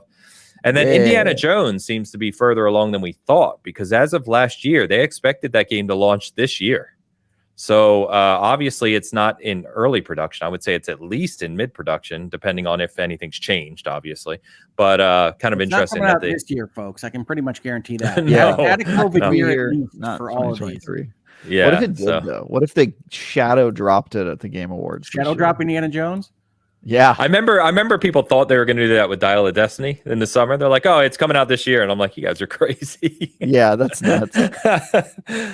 Oh man, but yeah, I'm excited about this. I mean, these are all good games to me. I really wish that I know you're like me, Travis. I really wish that said Morrowind instead of Oblivion, like a Morrowind remaster. Oblivion in my Fallout. I wish that Oblivion said Morrowind, and I wish that Fallout 3 said Fallout New Vegas. New Vegas. Really the wrong son died. Yeah, Oblivion didn't do it for me like Morrowind and I like Oblivion. I mean, those are straight love up both of numbers those plays, games. right? Fallout 3 and Oblivion are their big sellers. Yeah. Well, Skyrim's their biggest seller, but you don't need to remaster Skyrim. Right, So. but They already did we've it been last down year. that road with Skyrim. Yes, exactly. Yep. Fallout 3, I did like, at least as I can remember. I liked it more than 4. So I am glad to hear about that at least. Fallout 3 is a good game. Oblivion is a good game. I will definitely be replaying both of these. It's just more like which games need a remaster more or like a remake or something. And I don't know, man. New Vegas is goated. Mm-hmm. Yeah, New Vegas is one of those kind of cult classics. People adore that game. Is it a cult classic? I feel like it's just a classic. No, I think it's that's classic. yeah. I wouldn't say that there's a huge audience out there calling New Vegas a classic. I think the hardcore gamers like Really? us say it's a There's probably classic. a Matthew Perry fan base somewhere that's just like that's their mecca, but I don't know. Oh man. So anyway, that's there was other stuff to the leaks too. There's emails, there's Phil commenting on things like Nintendo and Valve, and there's all kinds of stuff you can dig through there that's interesting. But I think the emails are the most fun, but I love Emails are great, dude. I love The listening emails to are executives so cool. talk at each other. yeah, the funniest thing about the emails to me, I don't know about you guys, but having worked kind of in the space, right, with leadership like that, is I think some of the people who either aren't in the corporate world or haven't seen this kind of stuff before were really shocked at these emails. And I'm like, these aren't surprising at all. These are just emails. These are how people talk. What was surprising was the candor and politeness of emails, because my emails would have been hella different, dude. I hope my emails never get leaked. You know who's not on those CCs? General Counsel, because General Counsel would have been, let's take this offline, gentlemen. That's the exact response in the email.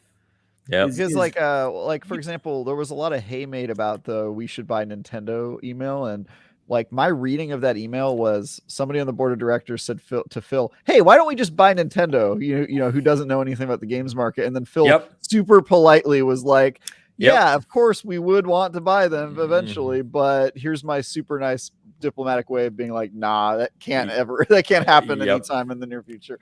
Like that's how I read it. But a lot of people were like, our calls. Exactly. That's kind of what he said. He was like, they have a lot of money. They don't need us. And a lot of those, I mean, again, Ains, you kind of said it best. Like, if you have any understanding of the corporate world, like you got that Phil was saying in 300 words, no, like you don't know what you're talking about. Exactly. Yeah. We were on cast. We had cast co-op on Thursday, and someone was challenging me saying, but Phil literally made a pitch to buy Nintendo, and I'm like, no, he didn't. Like you're reading that all wrong. That's not what happened here. No, my favorite email correspondence was his internal communication to his people when the release schedule fell apart. Yes. That was great. I just really like that, because I know so many CEOs and executives would read the freaking riot act at their people on that email, and he's clearly pissed. Like, you can get that, but he refuses to kind of pass the buck in a way that I think is useful for leadership. Now, that doesn't prove anything until they actually get a cadence that works, and we've talked about that a lot in this space. But I did like seeing that in action, because I unfortunately know a lot of executives that wouldn't be as genteel in that circumstance. Yeah, I think it gave me confidence, and Phil spent that the right person is in charge over there, even though they're not always the greatest company to be playing their games on. Which I'm an Xbox gamer, so I deal with that a lot. My favorite one was the clip about where he was talking about what happened to AAA gaming after the decline of retail. Did any of you guys see that? Mm-mm. It's like oh man, that's a great one. It was basically him explaining like the tough situation AAA companies are in versus the indie market and his sort of read on that. And I think it's like 3 or 4 paragraphs, and I was like, oh my god, this is so juicy. This is pretty cool. Yeah, there's one about studio closures he comments on. I mean, there's just a lot that was shared this week. Oh my god, yeah. it was just a treasure trove. I know everything Xbox is going to do for the next 10 years. It's nuts. Well, what they thought they were going to do. Yeah. Yeah. I think a lot of this is going to come to pass, but you at least like the main thing that you definitely know that you didn't know before is you now know what their vision of the future is and why it kind of can explain some of the decisions they're making, because now you know what their end goal is, right? Yeah. Yeah, and by the way, just a point of clarity, Shane points out on Hoeg's channel, which he's correct about, he or she's correct about, which is that the game list, the other stuff leaked 2022, the game list was from a presentation from 2020. So that's why things have probably shifted so much. I don't think that. I don't trust that game list at all. Even if Bethesda shared that list officially today, I'd still be like, I don't believe you. I don't think that's going to actually come out when you think it is. Yeah, but we have an Elder Scrolls 6 teaser. I mean, that's coming soon, right? Dude, that was that one day when they decided to tell us about Starfield and Elder Scrolls 6. Like, that is just not what Bethesda does the rest of their lives. It's because they were trying to hire people. I have no doubt. I think it was because Starfield was so leaked. They just wanted to make sure that they got the name out, and then they didn't have anything to show for Starfield, so it was a big shiny object next to it. Right, the Starfield teaser with just like the picture of the eye is the same day as the Elder Scrolls 6 word in the sky. Yep. I honestly think that they were trying to hire people. Like, hey, are you one of the many developers who loves Skyrim or even started your career because of Skyrim? Well, now we're hiring for this project and Starfield, and I don't know. I know that's like I've heard from developers that's why they announce games too early sometimes, is because it's helpful for recruitment. Interesting. Googleman, €5 just says thanks for the scoops. Ice cream emoji. Awesome. Yeah, ice cream emoji. To be clear, Season Gaming did not leak these documents. We would have if we could have, though. Yeah, not a Season Gaming scoop necessarily. Hey, leave our scoops alone. That's your American court system at work, folks. Yeah.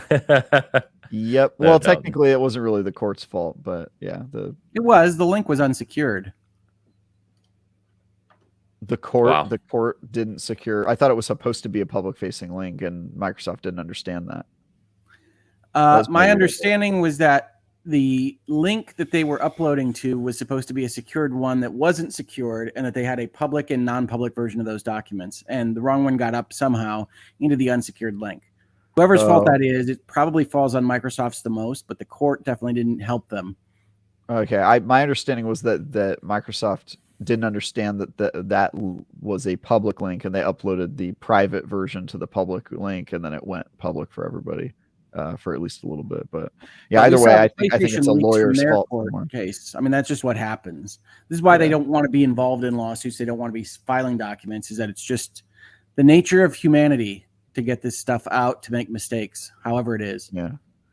So if you ever believe in conspiracy theories where you think like the government has like orchestrated something, just remember the incompetence of really smart people and their inability to keep things secret. And I find that comforting personally.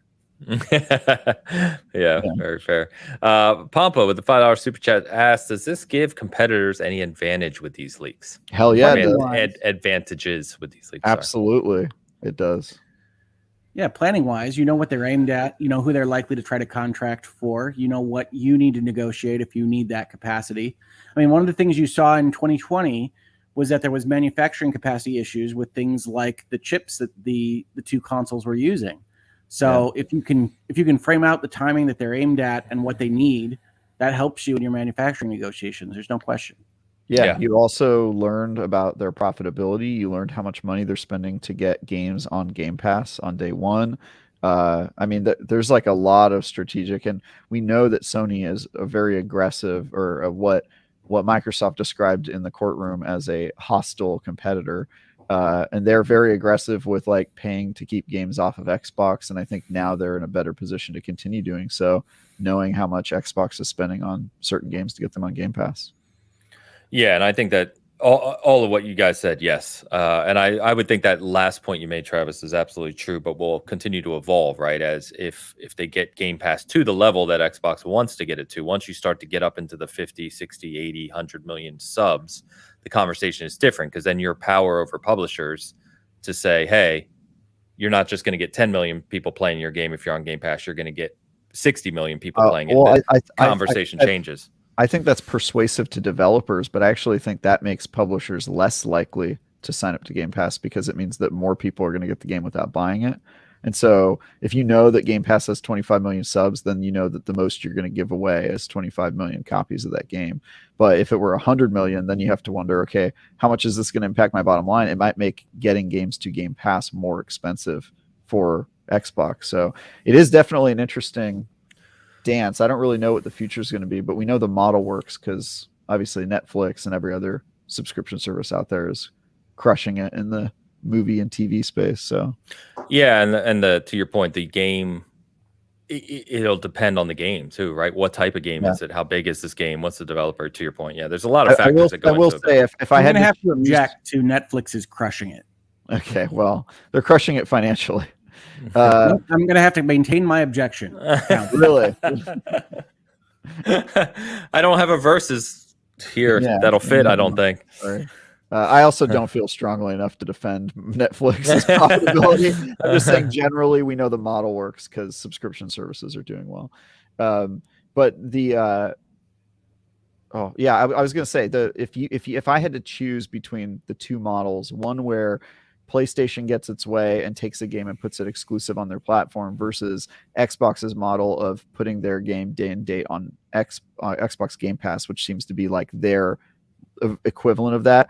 I do like Xbox's model better, because it means that more players get to play it, and they have like a model that almost seems like it's more pro consumer. Maybe, I mean, it's obviously pro them, that's why they're doing it, but it has coincidentally is also more pro consumer versus PlayStation's version, where fewer people get to play it when they win. When PlayStation wins, fewer people get to play it. When Xbox wins, more people get to play it, and it's more accessible. And so I think that's kind of an interesting dynamic. If I have to pick a winner there, I'll say I hope Xbox wins more of those deals. But it's interesting to see their differing business models and just how much they are fighting.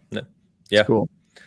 Yeah, it's gonna be interesting. One thing we know for sure is we'll have plenty to talk about for the future. Game Positive, thank you, Bomb.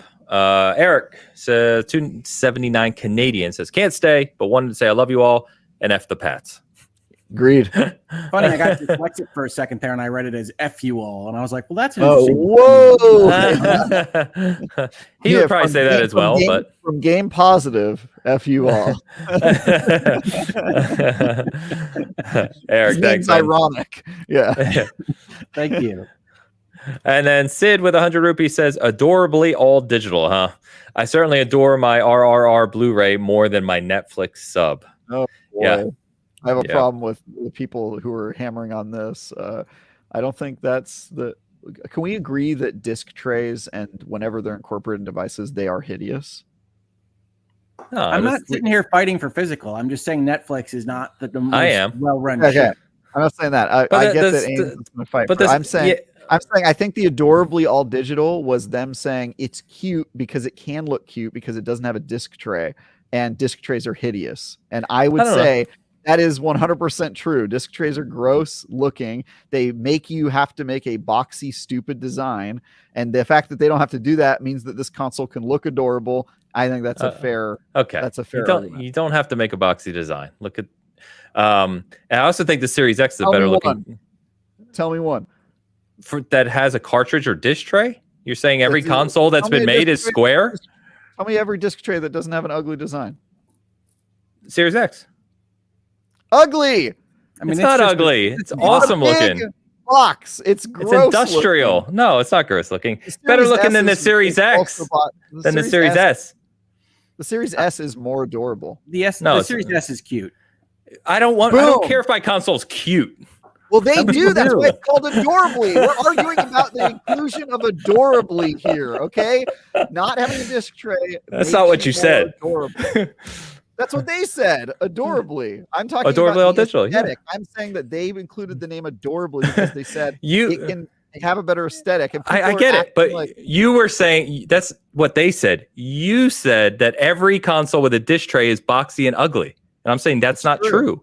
I still haven't named. You still haven't Dreamcast. named one without a disc tray. Oh my God, that's a hideous console. All those. All right, we're done here. We're done here.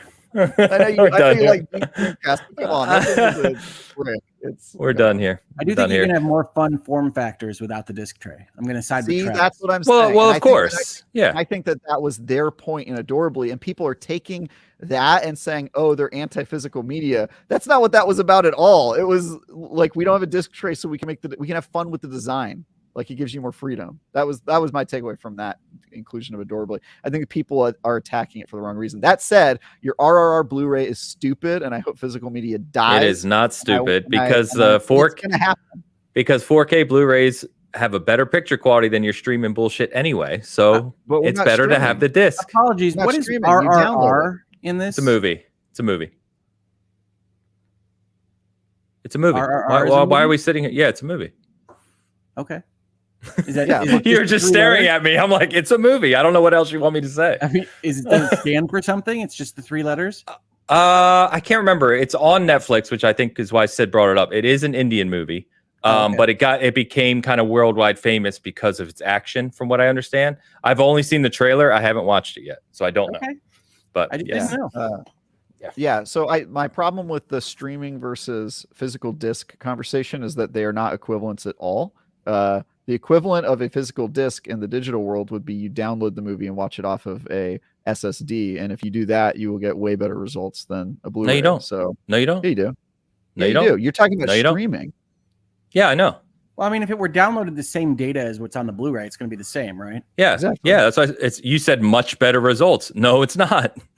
Yeah, better results is you don't have to go get a physical disc. That is better results than streaming. Better results in streaming. Oh, better results in streaming. Yes. My point is if they're equivalent, why would you ever pick to have the disc? The disc is, the disc can only be scratched. Because you can resell it. Yeah, people do that all the time for 13 cents at GameStop. I'm sure. Blockbuster Video. Where are you selling these discs? Hey, as someone that worked at Electronics Boutique and had to take all those discs, people were using that a lot. I literally sell games. I sell physical games still today on Macari. If you're reselling your games, more power to you. I still think you're selling, you're backwards, basically. You're living in the past. And I hope that your technology dies. You're back. Thank you. For it. Yeah. Travis, the advocate for choice. I'm an advocate for good choices. Progress faster than science is impossible. Well, no dictator has ever said or not said I'm an advocate for good choices. Sometimes my choices are good choices. Yours are not. Look, I'll give you an example. Vaccines. Are you an advocate for choice, or do you think people shouldn't be able to choose?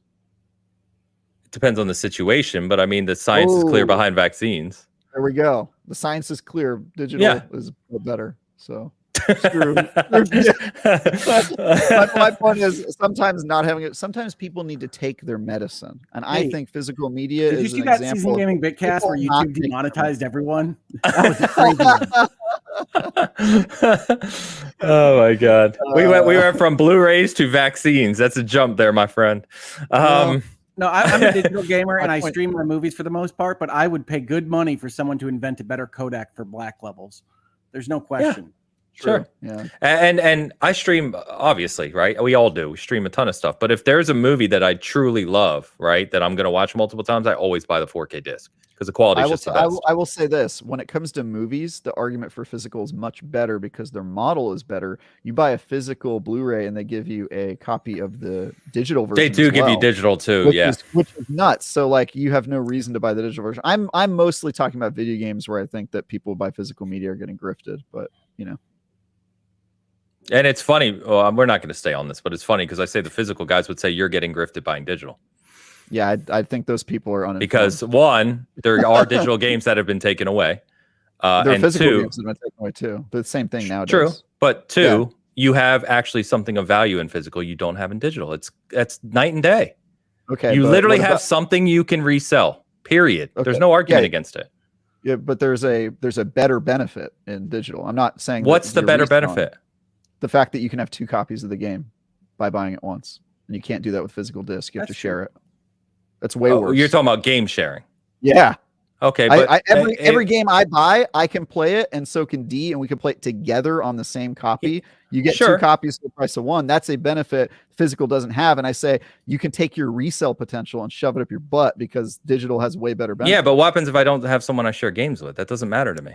Yeah, and what happens if you don't sell your games because you're not a hobo reseller with a shopping cart running down the street selling? That's weird. Who sells their games? I want to be on your side here, but you keep going into ad hominem attacks. I know he keeps going all over the place. I'm just talking shit. But my point is that like selling things doesn't matter to me. And so that argument to me is just like, all right, yeah. So the value for digital is better for you. The value for physical is better for me. Simple. Yeah, I think you're ripping yourself off some of the value. But See, he can't agree, Hoeg. He just can't let it go. It's one of those mornings for Travis. It's fine. Oh my God. I'm just talking shit, guys. I don't mean any of this. Shane G with the 1.99 super chat says day one Game Pass prices were insanely high. Correct me if I'm wrong, Shane, but I think what was shown were estimates. I don't think they showed what was actually paid. I could be wrong, but I think he's talking about on the leak. There were prices listed as to what they would have to pay to get that game on Game Pass on day one. Yes, but I think that was the speculation. Yeah. The leak I saw was the strategy memo, which is where you get like 300 million for Jedi Survivor. Yes. Probably reflective of what Electronic Arts was asking for Game Pass inclusion for their other games, would be my guess. It didn't reflect a number that was quoted to them as best I could tell from what I saw in that document. Yeah, that's what I thought too. Yeah, but you're right, Shane. They were crazy for sure. You mentioned Star Wars Jedi Survivor, by the way. It did come out just yesterday, I think, officially. What's the guy who plays Cal, his actor? Yeah, I don't remember. Joker. That's Joker Monahan. It's somebody Monahan. Oh, he said on. Did you see? He said on stage yesterday, which we already knew, but he said, "Yeah, we're working on the 3rd game." So without their creative director, right? So yeah, he leaked that. He leaked that like he shouldn't have said it, right? Like it wasn't probably shouldn't have, but right? Yeah, it wasn't. No. Yeah. Thank you, Shane, for the super chat. And Debbie W with the $10 super chat. Good morning. I've been listening to previous Bitcast episodes while dealing with a sinus infection and its best friend, raging migraine, this week. Thanks for keeping me company this week. Love to all. Debbie, sorry to hear that. That sucks. Dang, yeah. Debbie. I hear you. Yeah, that's rough. That's crazy that people binge us. Are we bingeable? That's crazy. I don't know. I feel like I should apologize. Yeah, no, I feel like, dude, I can't even deal with 3 hours a week or however many we do this. How the heck are you? That's awesome, then, Debbie. Thank you. Considered maybe we're the reason you have a migraine. It is possible. I think. Travis, is it getting worse? Thank you, Debbie. Appreciate you. Hope you feel better soon. Seriously, that's a bad combination right there. So guys, I wanted to touch on Tokyo Game Show, and funny enough, there's some Game Pass news in here as well, and some exciting stuff I know we're pumped for. But out of Tokyo Game Show, there wasn't really a lot of kind of big things that I was hopeful for, but some cool announcements. So we learned that Octopath Traveler 2 is coming to Xbox in early 2024, which is just, again, more people get to play the game. That's cool. We get Like a Dragon, Gaiden, the man who erased his name. That title's crazy. It's launching day one on Game Pass, so it's coming to all platforms, but it's launching into Game Pass on November 9th, which is cool. Like a Dragon, Ishin is coming to Game Pass later this year. I believe Ishin is the one that re-released earlier this year, right? Yeah, like it was a remake of the old one. Yeah. Yes, which I bought, and I literally have it. I haven't played it even a minute. And then Like a Dragon, Infinite Wealth, which of course is the sequel we've all been waiting for, is releasing on January 26th. And I could not be more excited for this one, guys. Like a Dragon was probably my favorite JRPG in a very long time. I love that game. I love that game too. The Yakuza series, I've played most of them, but they don't really connect with me. super hard. Like I'm not like Dan on them where I'm like super into that world, mostly because I have a hard time with reading subtitles for 40 hours. But Like a Dragon, like I'm now diehard. Like I'm gonna play every single that friend. Like if Ichiban's in it and it's turn based, like I'm there. And I will say I've been a little worried by the previews that only have Japanese. I'm really hoping that they'll also dub this one because that made it a lot more accessible to me. Because if you're spending like hundreds of hours or like 80 hours in a game and you have to read subtitles all the time, I've at some point I got exhausted by that. I just have to turn it off.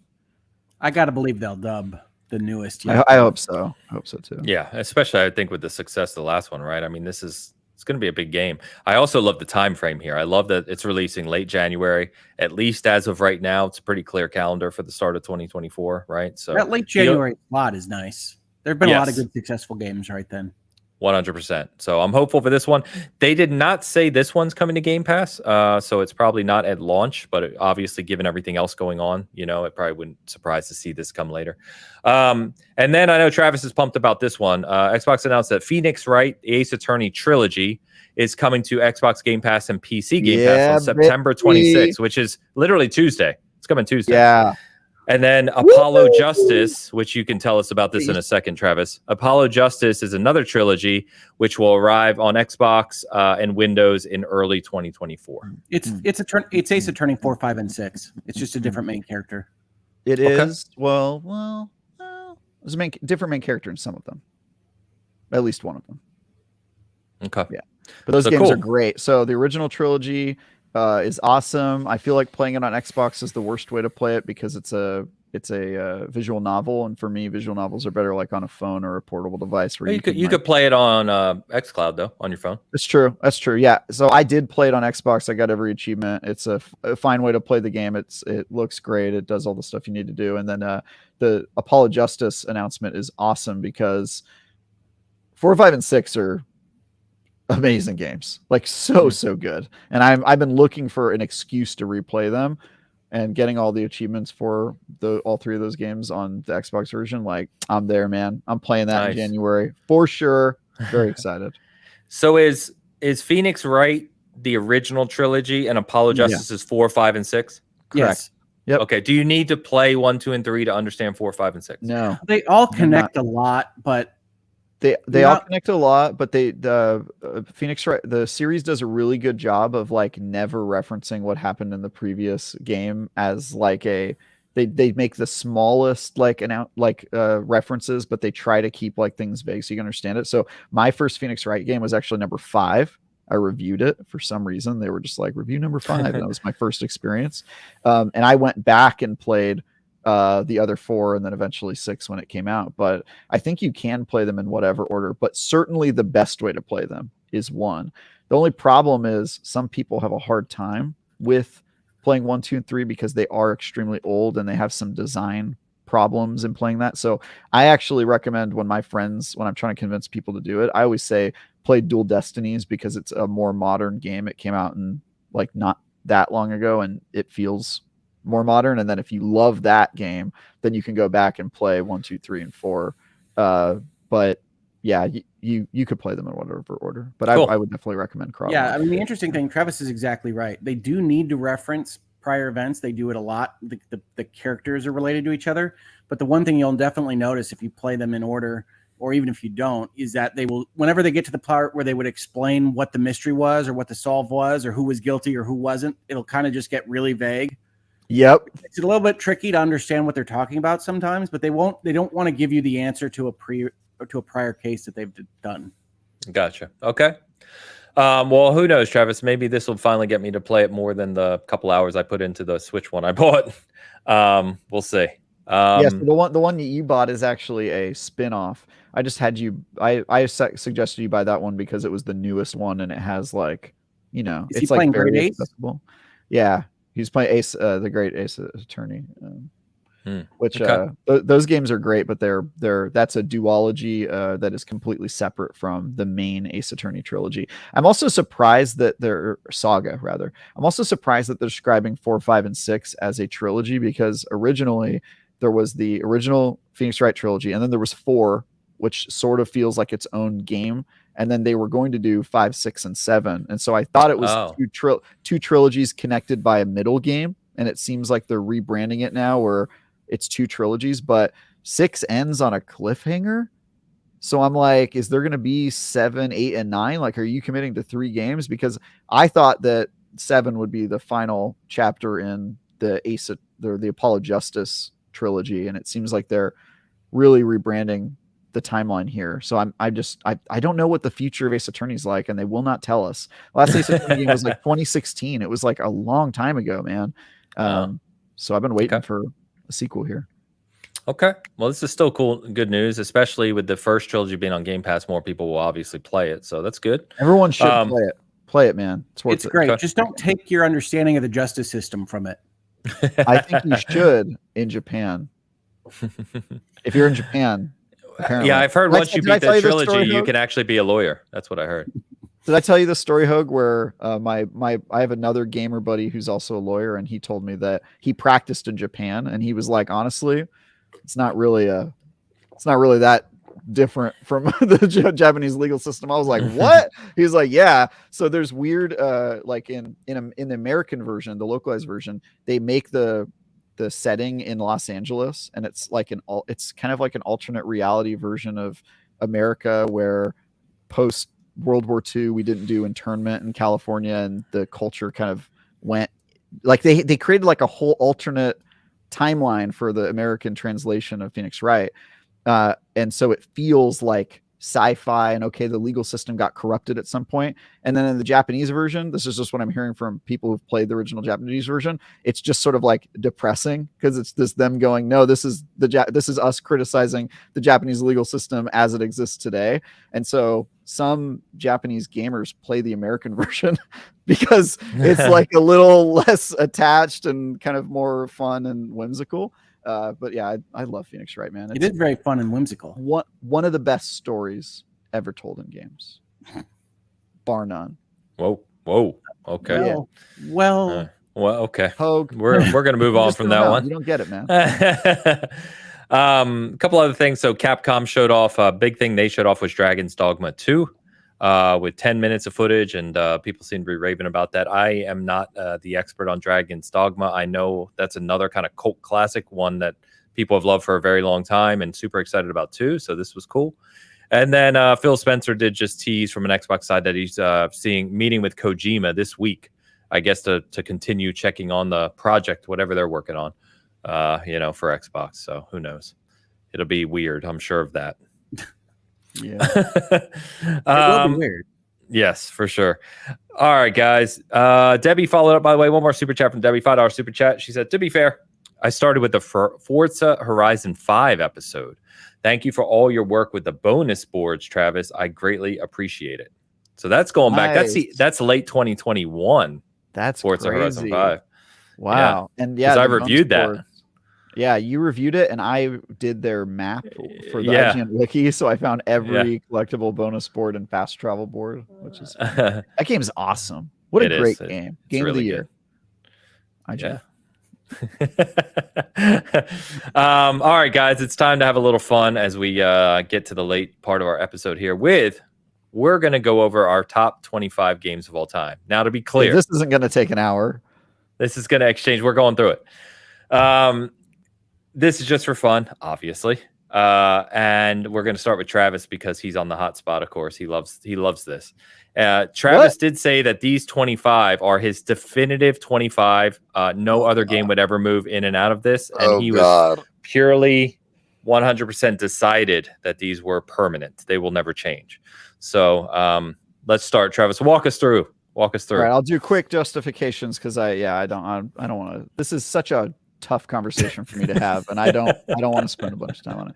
Minecraft is the greatest game of all time. It is almost favorite. Remember, we're talking favorite. I mean, but when I say greatest, it's assumed that my opinion is in there. So I'm just going to say what I believe, and then you can assume that in my opinion follows every sentence. Minecraft is the greatest game of all time. Almost perfectly designed game, limitless creativity and potential. I've spent thousands of hours in that game, and I probably will play even more. Great game. Halo 2, Awesome game. Legend. One of the most transformative games when it comes to online play ever made, which I think is a thing to its credit. It's also one of those games that had a fantastic campaign and multiplayer that I feel like is rarer and rarer these days. Now there's really not many franchises that you really expect it to have a good campaign and also multiplayer. They kind of pick one or the other these days. So I think that's such a huge leap forward for the industry. Witcher 3, I don't even need to talk about that one. You get why it's one of the best goes games without ever. saying. Dark Souls inspired game design for generations, apparently, and also just one of my personal favorite games. I played that game back when people saw me playing it and went, "What is this game you're playing?" And I was like, "Oh, like nobody knows about this game, but it's really awesome." So I liked it before it was cool. #hipster. BioShock. I love this game. I'm a big politics guy. He's a Randian. He loved Atlas Shrugged. How dare you, sir? No, I think I really like the politics and the story and the themes in BioShock. One of the greatest cautionary tales of Randian objectivism ever told, I think. And also, I think it really reminded a lot of people that you can have adult themes and complex stories in games. And I think other games have followed that. So I think it had a huge impact on the industry. Knights of the Old Republic, I mean, this is BioWare at their best, in my opinion. I also just love Star Wars, so I'm kind of biased. That game changed my life. I was in high school when it came out. I think I was a freshman. Actually, I think I was in middle school. But it was a really good game. Stop it. Really good game. Really good game. Super Mario 64, what can you say? One of the greatest platformers ever made. I still go back and play this game every once in a while. Also transformative for the industry. So you're probably seeing a theme here, which is for me, games of the year or stuff like that. To me, it has to be something that really pushed the industry forward. And I think I could justify that each of these did that in some way. And that's also why they're so diverse. Like each of these games are different genres and different, they're just different types of games. But yeah, Super Mario 64, I just adore that game. And I love talking to Mark Medina about it because he's a speedrunner in that game still to this day, which is crazy. Morrowind, Bethesda game design at its best, I would say. It was that was back when their ambitions were beyond their reach, and I think that came in a really good form in Morrowind, and I think lots of their game design has been informed by that. So even if it's not cited as like the reason people design games in the way they do, I think that its DNA can be seen in all of Bethesda's games since, and I think that's super important. Legend of Zelda Ocarina of Time is very similar. Their DNA is in a lot of games like that. I know people love Majora's Mask. I also love Majora's Mask, but to me, 90% of Majora's Mask is Ocarina. I think it's hard to separate that for me. So I just really like Ocarina. I think it's one of the greatest games ever made. Phoenix Wright Ace Attorney, by my money, is the best visual novel ever made, and I think visual novels are awesome and more people should play them. I think that game kind of paved the way for visual novels to be mainstream, which I think is cool. Half-Life Alyx, greatest VR game ever made. Enough said. I get excited about the future of VR because of that game.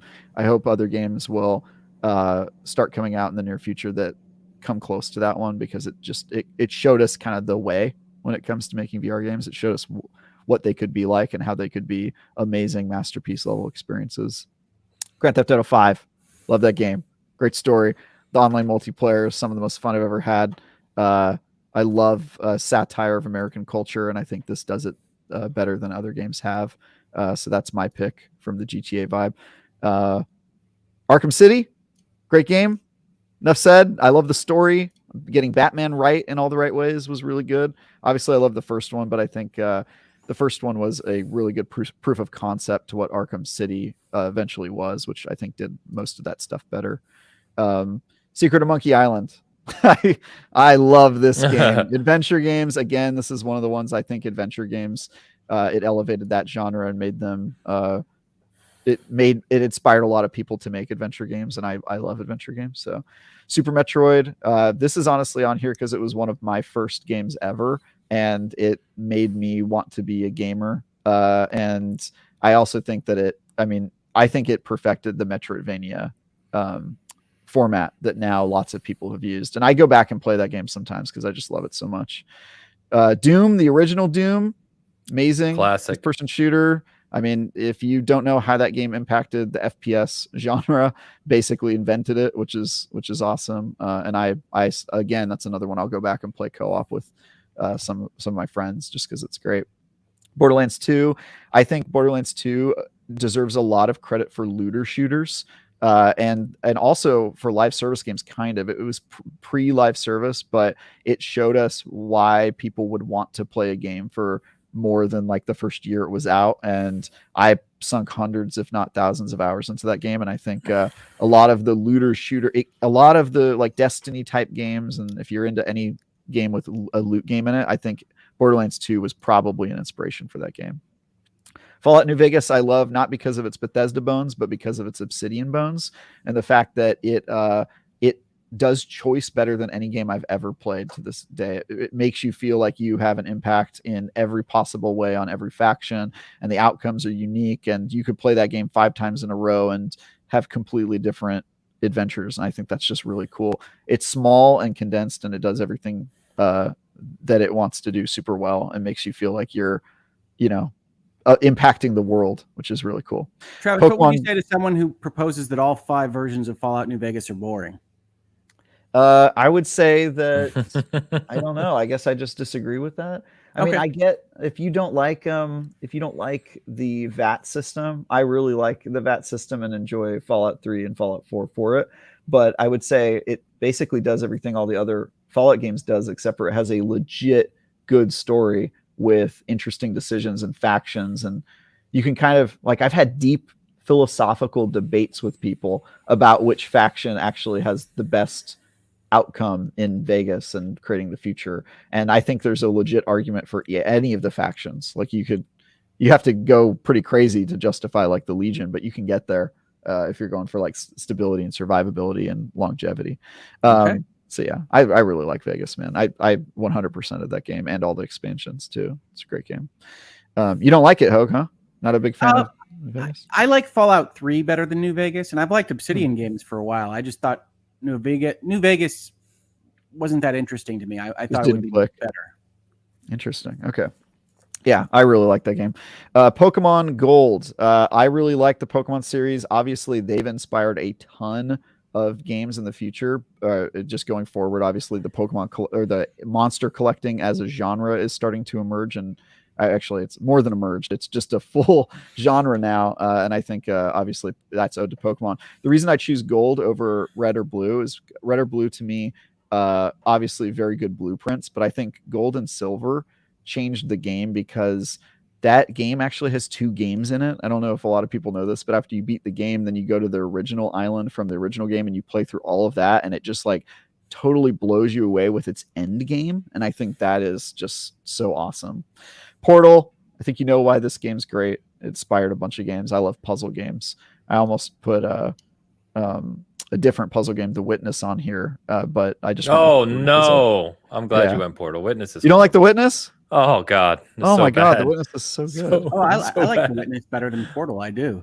Oh, yeah, I kind of agree with you, Hoeg, that The Witness is better than Portal, but I think that The Witness kind of owes a lot of what it does to Portal, and I was kind of going for like the stuff that I think has pushed the industry forward, and I see Portal as kind of the progenitor for a lot of puzzle games, and I love Portal as a game. It's also a comedy game, which I think is that I lean toward comedy games. I love comedy games. So Hades, I think, perfected the roguelite genre, which I love that genre, and obviously there's lots of games coming out like it. It also, like a lot of games on this list, has a crazy post game where you can play it for like hundreds of hours and still find new stuff and new dialogue and new story beats. I think you have to beat the boss like 10 times just to get to the credits, and then after the credits there's like a ton you can do by doing additional playthroughs. Dishonored, I love. Pure stealth, amazing. The way the decisions you make in that game are about how you play it mostly. I mean, you make other decisions as well because you can get different outcomes in the ending, but like I love that you're always constantly actively thinking about how your actions are impacting the world, with not just dialogue choices at the end of a cutscene, but with like literally moment to moment gameplay. You're making decisions, and I think that hasn't been replicated since. Tetris, I love. It's kind of almost a perfect game. Like you can just play that for hours and hours. Timeless. timeless game. Like, who doesn't like that game? Grim Fandango. This is sort of in the same adventure game genre, and also a comedy game like Monkey Island. But Grim Fandango just inspired a lot of my, like, I love the story and the world, and I also just wanted to get a Double Fine game on here, and I think this is one of their best games. And then Guitar Hero. Now, Travis, Grim Fandango is a LucasArts game. Oh, sorry, LucasArts. I was thinking because it's Schaefer, right? It is. Yeah, it is a LucasArts game, just like Monkey Island. So, yeah, thank you for pointing that out. I forgot about that. But I do love Grim Fandango, and that's another game I'll go back and play occasionally, just because it's a classic to me and special place in my heart. And then Guitar Hero, which doesn't seem like the type of game that I would play, but like, what a vibe this game was. And obviously Rock Band I think is probably even better, but again, this is kind of the progenitor that kicked that whole wave off. I love games that use interesting and weird accessories. I was gonna put Dance Central on here, but honestly I feel like Dance Central, this was going to be Dance Central slot here, but I honestly just think Guitar Hero, Dance Central wouldn't exist without Guitar Hero, and I think Guitar Hero is more ubiquitous, and it speaks to a fantasy that everybody likes, and it uses peripherals in an interesting way. So I feel like that's got to go on one of like the greatest games ever. So this is my list. I like it. Cool. Yeah, I like it. Yeah. I like it. We share a few games. But nice. I think why I wanted to do this was it's just cool to see, because it brings back memories of a whole bunch of games that you haven't thought about in a long time.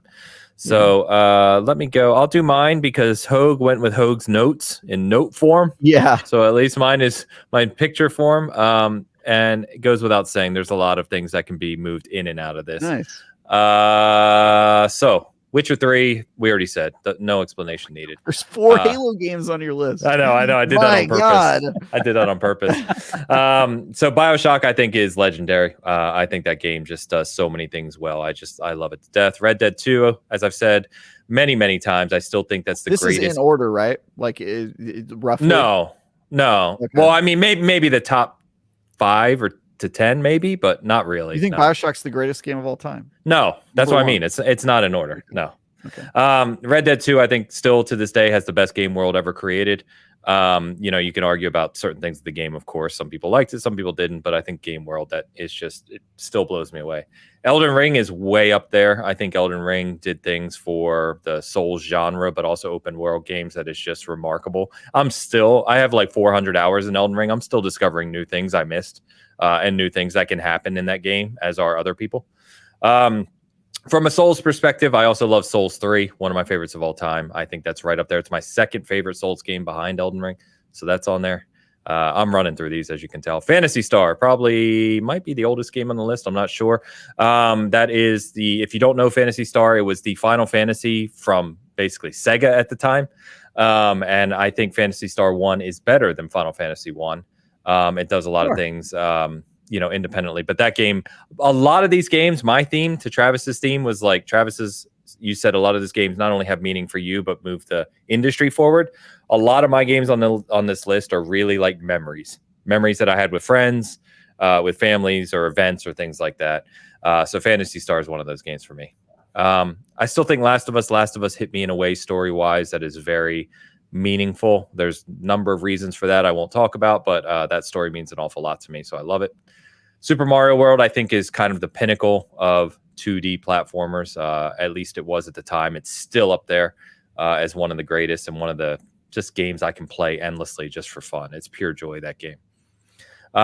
Gears of War 2. I'm a big Gears fan. I think 2 is still my favorite. I had so many ridiculous memories of the multiplayer in that game, as broken as it was.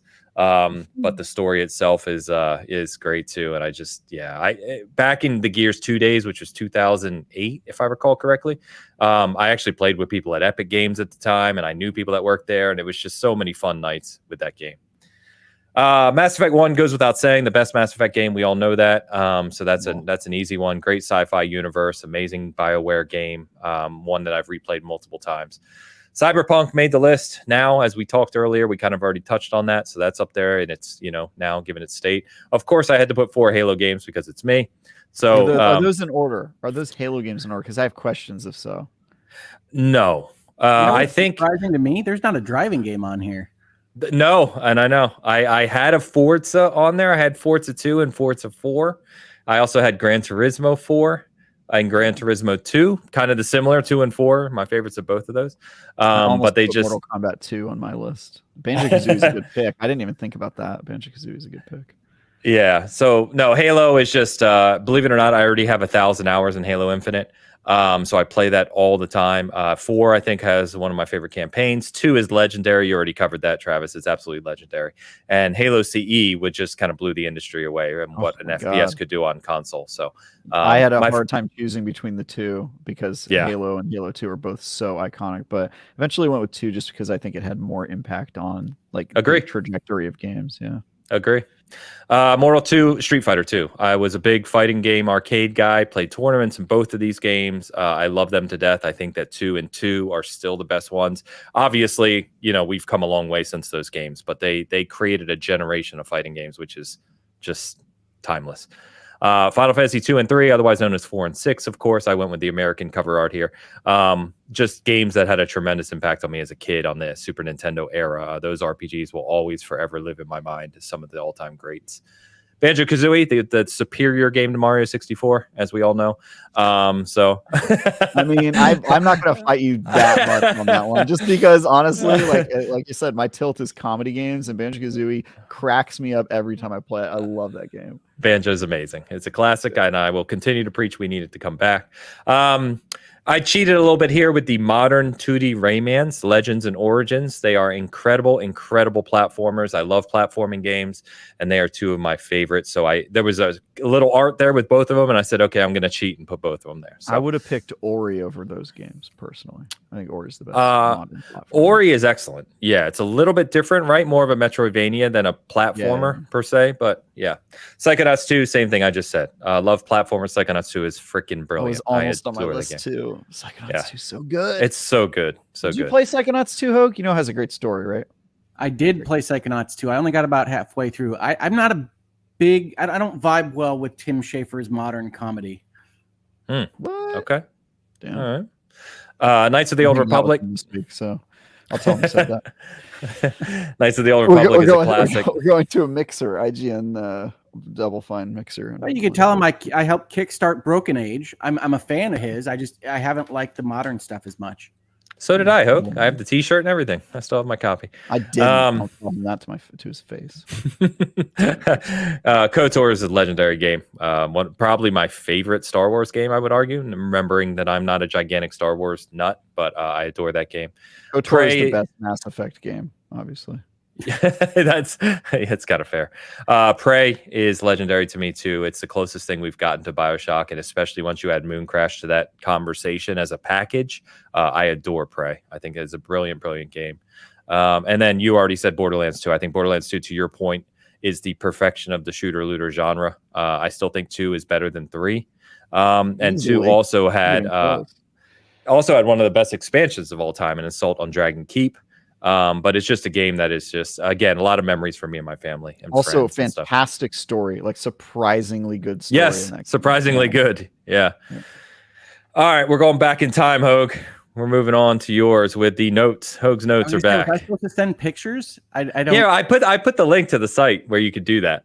Oh, sorry. Where you can create it. No, it's fine. It's no big deal. I saw Prey on your list, so you're forgiven. Yeah. So unlike I think some other approaches you might take to this list, I certainly wouldn't claim this is the best games ever. I basically tried to put representatives of all of the systems and eras and types of games that I like. So at the top, my favorite game of all time is Star Control 2, which, if you aren't familiar, is a way back progenitor to the Starfields of the world, where you find yourself with Earth captured by evil aliens, and you're the captain of a ship and have to go around to all the different stars and assemble an alliance to fight for the freedom of Earth in a comedy format that Travis would probably love. But Star Control 2 is fantastic. It still plays well. I think you can still play it for free. I think they have it open source on the internet still. Oh. But Star Control 2, I highly recommend. Final Fantasy 6 that you see there is Final Fantasy 3 from Ains list. That's the same game. Yeah, that's one of the best RPGs ever made. Witcher 3 We know Witcher 3. Alan Wake we've talked about. Travis doesn't believe it holds up. Alan Wake's one of my favorite games of all time. Gameplay doesn't hold up. Alan Wake almost made my list because its story is so damn good. One of the best stories in gaming history, I would say, as well as The Longest Journey. One of the things you'll see on this list is that I love narrative, and I really go for theming and role-playing in kind of like the purest sense, being in a role in a video game. The Longest Journey is an adventure game. You'll also notice from its position by Alan Wake that I apparently like Norse storytellers. It's from a company that made a number of games for Funcom before going off on their own and making Dreamfall chapters. And you might know some of these things that are in the Longest Journey universe. But it's an adventure game with a kind of common conceit of a magic world and a not magic world, and coming together and problems in the chosen one and these various things. But it doesn't play out how you would expect. And I think it's one of the best adventure games ever made.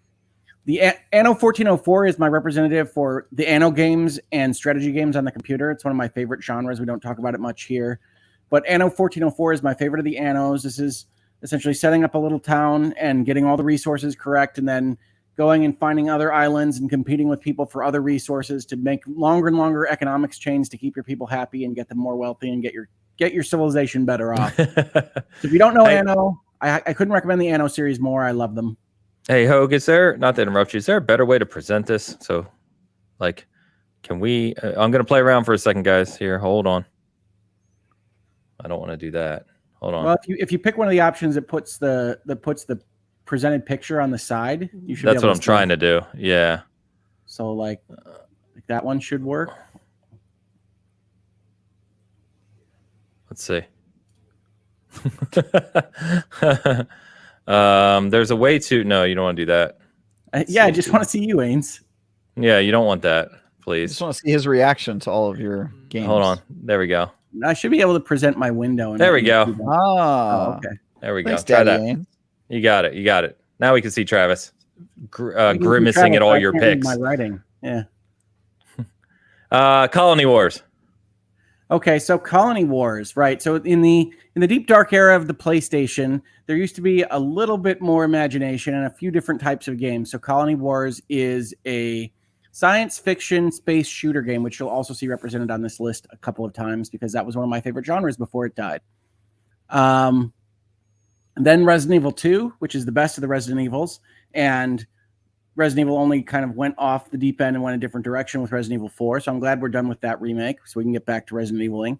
Final Fantasy VII, I think everybody knows at this point. And certainly we didn't get a chance to talk about the Rebirth stuff, but maybe we'll talk about that next week. Wing Commander 4 is another space simulation game starring Mark Hamill and Tom Wilson of Back to the Future Biff fame. Good game. But it is one of my favorites, and I should mention that's another theme you'll probably see is that I like the full motion video era. I like some of the ways that they were incorporated into games in the 90s, and so you'll see me represent that more than others. So I love Wing Commander 3. I don't remember 4. I thought, wasn't 3 the pinnacle, or did 4 kind of top it? You'll see Wing Commander 3 later in the list. Wing Commander 3 is the end of the Kilrathi War. Okay. Wing Commander 4 is dealing with the aftermath of that, and has a better plot line, in my opinion. Certainly has a higher budget. Okay. XCOM, Terror from the Deep. You'll note the hyphen and between X and Com. It's the old XCOM. The original version of XCOM. It's the second game in which the aliens attack from under the oceans, which I really liked. I also found scary. Was one that worked for me. Soul Blazer is a Super Nintendo RPG that is different than anything that we have now, basically. Soul Blazer and Illusion of Gaia were both kind of in this slot. Illusion of Gaia, yeah. As being really imaginative. In Soul Blazer, you jump into people's minds and have to help them through whatever trauma they're experiencing in JRPG form.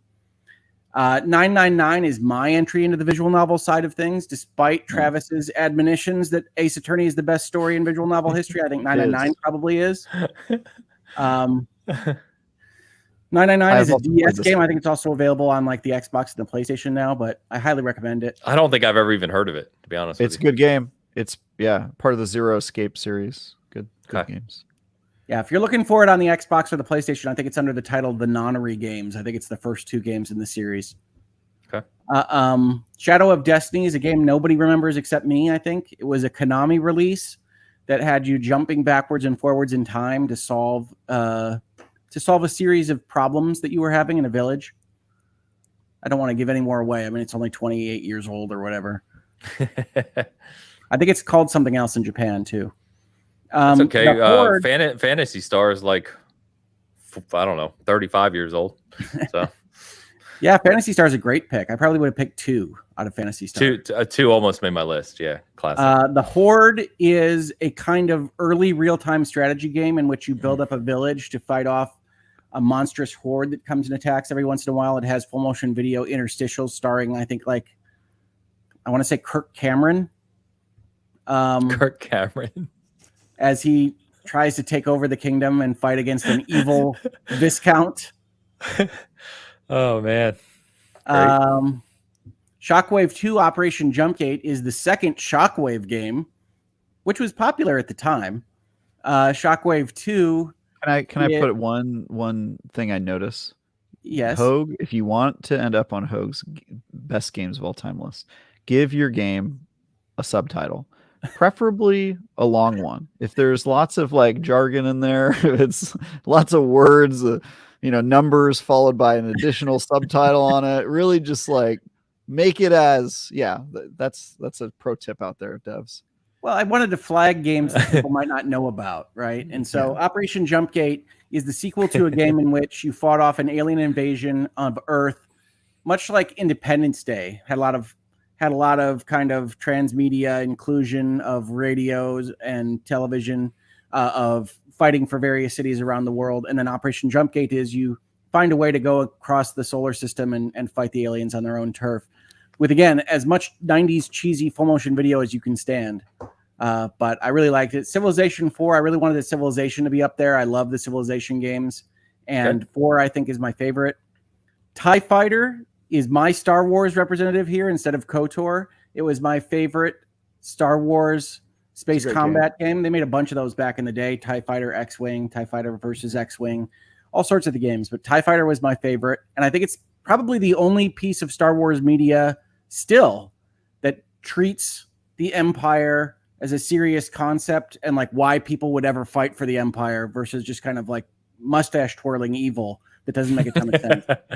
Wing Commander 3 we talked about. That's kind of the pinnacle of the Kilrathi War. Wing Commander was a very popular series back in the day. Eternal Darkness we talked about last week. Yeah. Which is a Resident Evil-esque survival horror game in which you ultimately start fighting the old ones of kind of Cthulhu mythos or Lovecraftian mythos. Space Quest 4, I really wanted a Sierra game to be on here. The Quest games were very formative for me. Space Quest 4 is the one where you travel through time and go through various different space quests that don't exist in order to solve a problem. And that was my favorite. That's an adventure game. Indiana Jones and the Fate of Atlantis is what was between this and Secret of Monkey Island for me from the LucasArts old school games. This is my favorite of the LucasArts games. Indiana Jones and the Fate of Atlantis, I would argue, is better than at least the last 2 Indiana Jones movies. Age of Wonders 3 goes back to kind of the strategy game side of things. But if you like high fantasy and magic and strategy, it's my favorite ever. Prey, Ains talked about, but Prey, I think, is probably a little bit under the radar as one of the best kind of immersive sim shooter games of all time, especially with Moon Crash. Yep. And then Mission Critical, I gotta believe, is an adventure game that no one has heard of at this point in 2023. That, again, features a lot of full motion video, this time starring Michael Dorn, who those of you might remember as Worf from The Next Generation, and has a plot line that I'm not going to ruin even this many years later that is still with me today that I love to death. So my list is basically things that I think people should know more about and that are representative of things that I love the most about video games, because I didn't think that I needed to tell anybody that Super Mario World is awesome. And that's not to take away from either Travis or anything else, but that was my thought process in making the list. Yeah, I like that our lists say, favorite games of all time, and Hoeg's list says simply Hoeg in all caps at the top. It should have an ED at the end. Yeah. Hoeged. I mean, look, that's not false advertising. That is that. If you were like, what is this list? Even if you removed the title and you made me guess, I would have been like, this list is Hoeg. It's Hoeg. Yeah. By the way, shout out to Space Quest. I'm kind of shocked that I forgot to put a King's Quest or Space Quest game on mine. I love King's Quest. formed a lot of my youth. One of the first games I ever played was King's Quest 1, which I've told a funny story about before, but amazing games. Also, I also liked the new King's Quest a couple of years ago. I thought that was a pretty damn good return. Oh, it was downloaded fantastic. it, never played it, but I heard it was good. Oh, it's good, dude. And I love the episodic format that they did. It was fantastic. And I sent an email to the makers of that game because me and my daughter were having such a fun time with it. And they sent the nicest note back. Nice. I always loved that. Yeah, very cool. I would also point out, I was kind of going while we were all talking, the only game on all 3 lists is Witcher 3. Yep. Like we share a bunch of 2 of us have a bunch of different games, but the only one on all 3 is Witcher. So yeah. Hoeg went rogue. He was doing the assignment, and then he got to like 4, and he was like, you know what? Well, top 5 is my top 5, right? Like that's the one that I always tell people. And then it was, what do I want to share? Yeah, the top 5, top 10 is a lot easier. Once you get to 25, there's so many interchangeable games. Like I moved in and out. There's so many other ones I could mention. We do have a late super chat here. Actually, we have 2. We have a super sticker. So Console Peasant, €5.99 super sticker with a Shiba Inu, I believe, saying number 1. Console Peasant, thank you. Appreciate the support. And then Sid follows up with 100 rupees, says, just a fun follow. What's a new genre or game type you recently got into? Ooh, that's a great question. How recent? Because I would say VR is kind of recent for me. It's the last couple of years I've started to get into VR games. Yeah, that would be me too. Genre game type. God, I play everything, man. I feel like it's a point of pride for me that I try to play every single type of game. I think you're looking at 3 people, Sid, that play a lot of different genres to begin with, right? Romance Sim for Ains. That's a great one for you. I did play Romancevania. Yeah, you start playing a romance sim, a dating sim. I'm deeply into cooking and time management games right now. Okay. Nice. And that's he's not even talking about games right now. He's just talking about his life. Really into cooking and time management. What was that family cooking game that came out a few weeks back on Game Pass? The Indian one? Yeah. It's like making a bunch supposed to be very good. Yeah, my fiance's playing it, so she likes it. Heibu or something. It's a word I don't recognize. Yeah, I didn't know if you played that one, but one to think about. So, all right, gents, I think that is going to go ahead and wrap us up for the day. I think on terms of what's coming on the SG side, so like I said, my Phantom Liberty review is up. There are no spoilers either in the video nor the written review, so you can feel free to check that out. In fact, I would encourage you to check it out. Helps us out, of course. Cast Co-op, me, Joe, and Luke did finally record after 9 weeks. We went back and looked. 9-week hiatus. We are back. That show is up on SG channel as well. You can check that out. Just a lot of conversation, honestly, about just a bunch of games. We were trying to catch up on a bunch of things together. And then a bunch of more reviews coming. I'm actually starting a new review this week, which I'm super pumped for. I can't say it yet. And then we will... Yeah, you guys know what it is. But we will have Assassin's Creed Mirage. And, there's a bunch of games, obviously, into October that are going to be big. So we'll be covering all those. Do you have to say it like you're introing Aladdin? Mirage. Every time. Hoeg, what you got, man? Yeah, one thing I wanted to note for folks is I won't be here next week. I've got another meeting that conflicts with this, but it'll be a pretty exciting announcement, I think, when I can talk about it afterwards. So I'll mention that when I get done. The other thing I wanted to tell folks is that if you want more of my thoughts on Alan Wake, I did a spoiler cast with the Last Stand Media crew. Nice. And that's available, I think, on their side of things. I think it's paywalled still. It might come out of the paywall at some point. I'm not in charge over there. But if you want to hear that, you can hear, I think, 2.5 hours of me waxing philosophic about why Alan Wake, in particular, its writing is so great. So I'm over there doing that. We're doing Hangouts and Headlines every week now, and virtual legalities pop up from time to time. So if you're interested in those things, follow me on Twitter or X and on YouTube at hoeglaw, and you can see all the stuff I'm doing. When you're talking about the game is the only time that Alan Wake's writing is great is a true sentence. Yes, well, Alan Wake as a fictional writer is not a good writer. That's what I'm saying. Yeah, I know. This is funny. Yeah, Alan Wake's writing is great, and then you see Alan Wake getting all excited. Folks. Yeah, you See Alan, we getting all excited. Did somebody say my writing's great? We're like, no, we're talking about the game. Alan, sit down. We're not talking about your writing. No, I make that point on the spoiler cast. So there you go. You Yeah. can check that out, Travis. It's kind of amazing. We're 1 month away, by the way. 1 month. I am so excited. I'm probably not going to review it. Yeah. What am I working on? Isn't that good that you're not going to review it? Isn't it better? That's true. Play it on your That's own? true. Yeah, I get to play it on my own. But yeah, I'm very excited for that game. My next review is The Lords of the Fallen. Yes. 2. I'm getting Don't you start. I think I'm getting a code early this week or middle of this week, and I'm just going to run through it. So that'll be a while. I assume the embargo is not going to be until second week of October or something like that. Maybe even later, because I think it comes out mid-October. Probably a day or two before release, probably. Yeah, right? Yeah. So it's going to be a way, but that's what I'm going to be busy with. And then in the meantime, I've got 2 previews I still can't talk about, which is unfortunate. And then I've been on some shows. I was on the Iron Lords show this week to talk about game reviews and how they work and why you shouldn't be mad about other people's scores. And then that's it. I'm working on stuff, but a lot of it I can't talk about right now. Cool. And we'll talk more. Good times. We will talk more next week when we're able to talk about more things. Hoeg is out next week. Dan is back next week. So we'll be a trio again. We might have a guest. We'll see.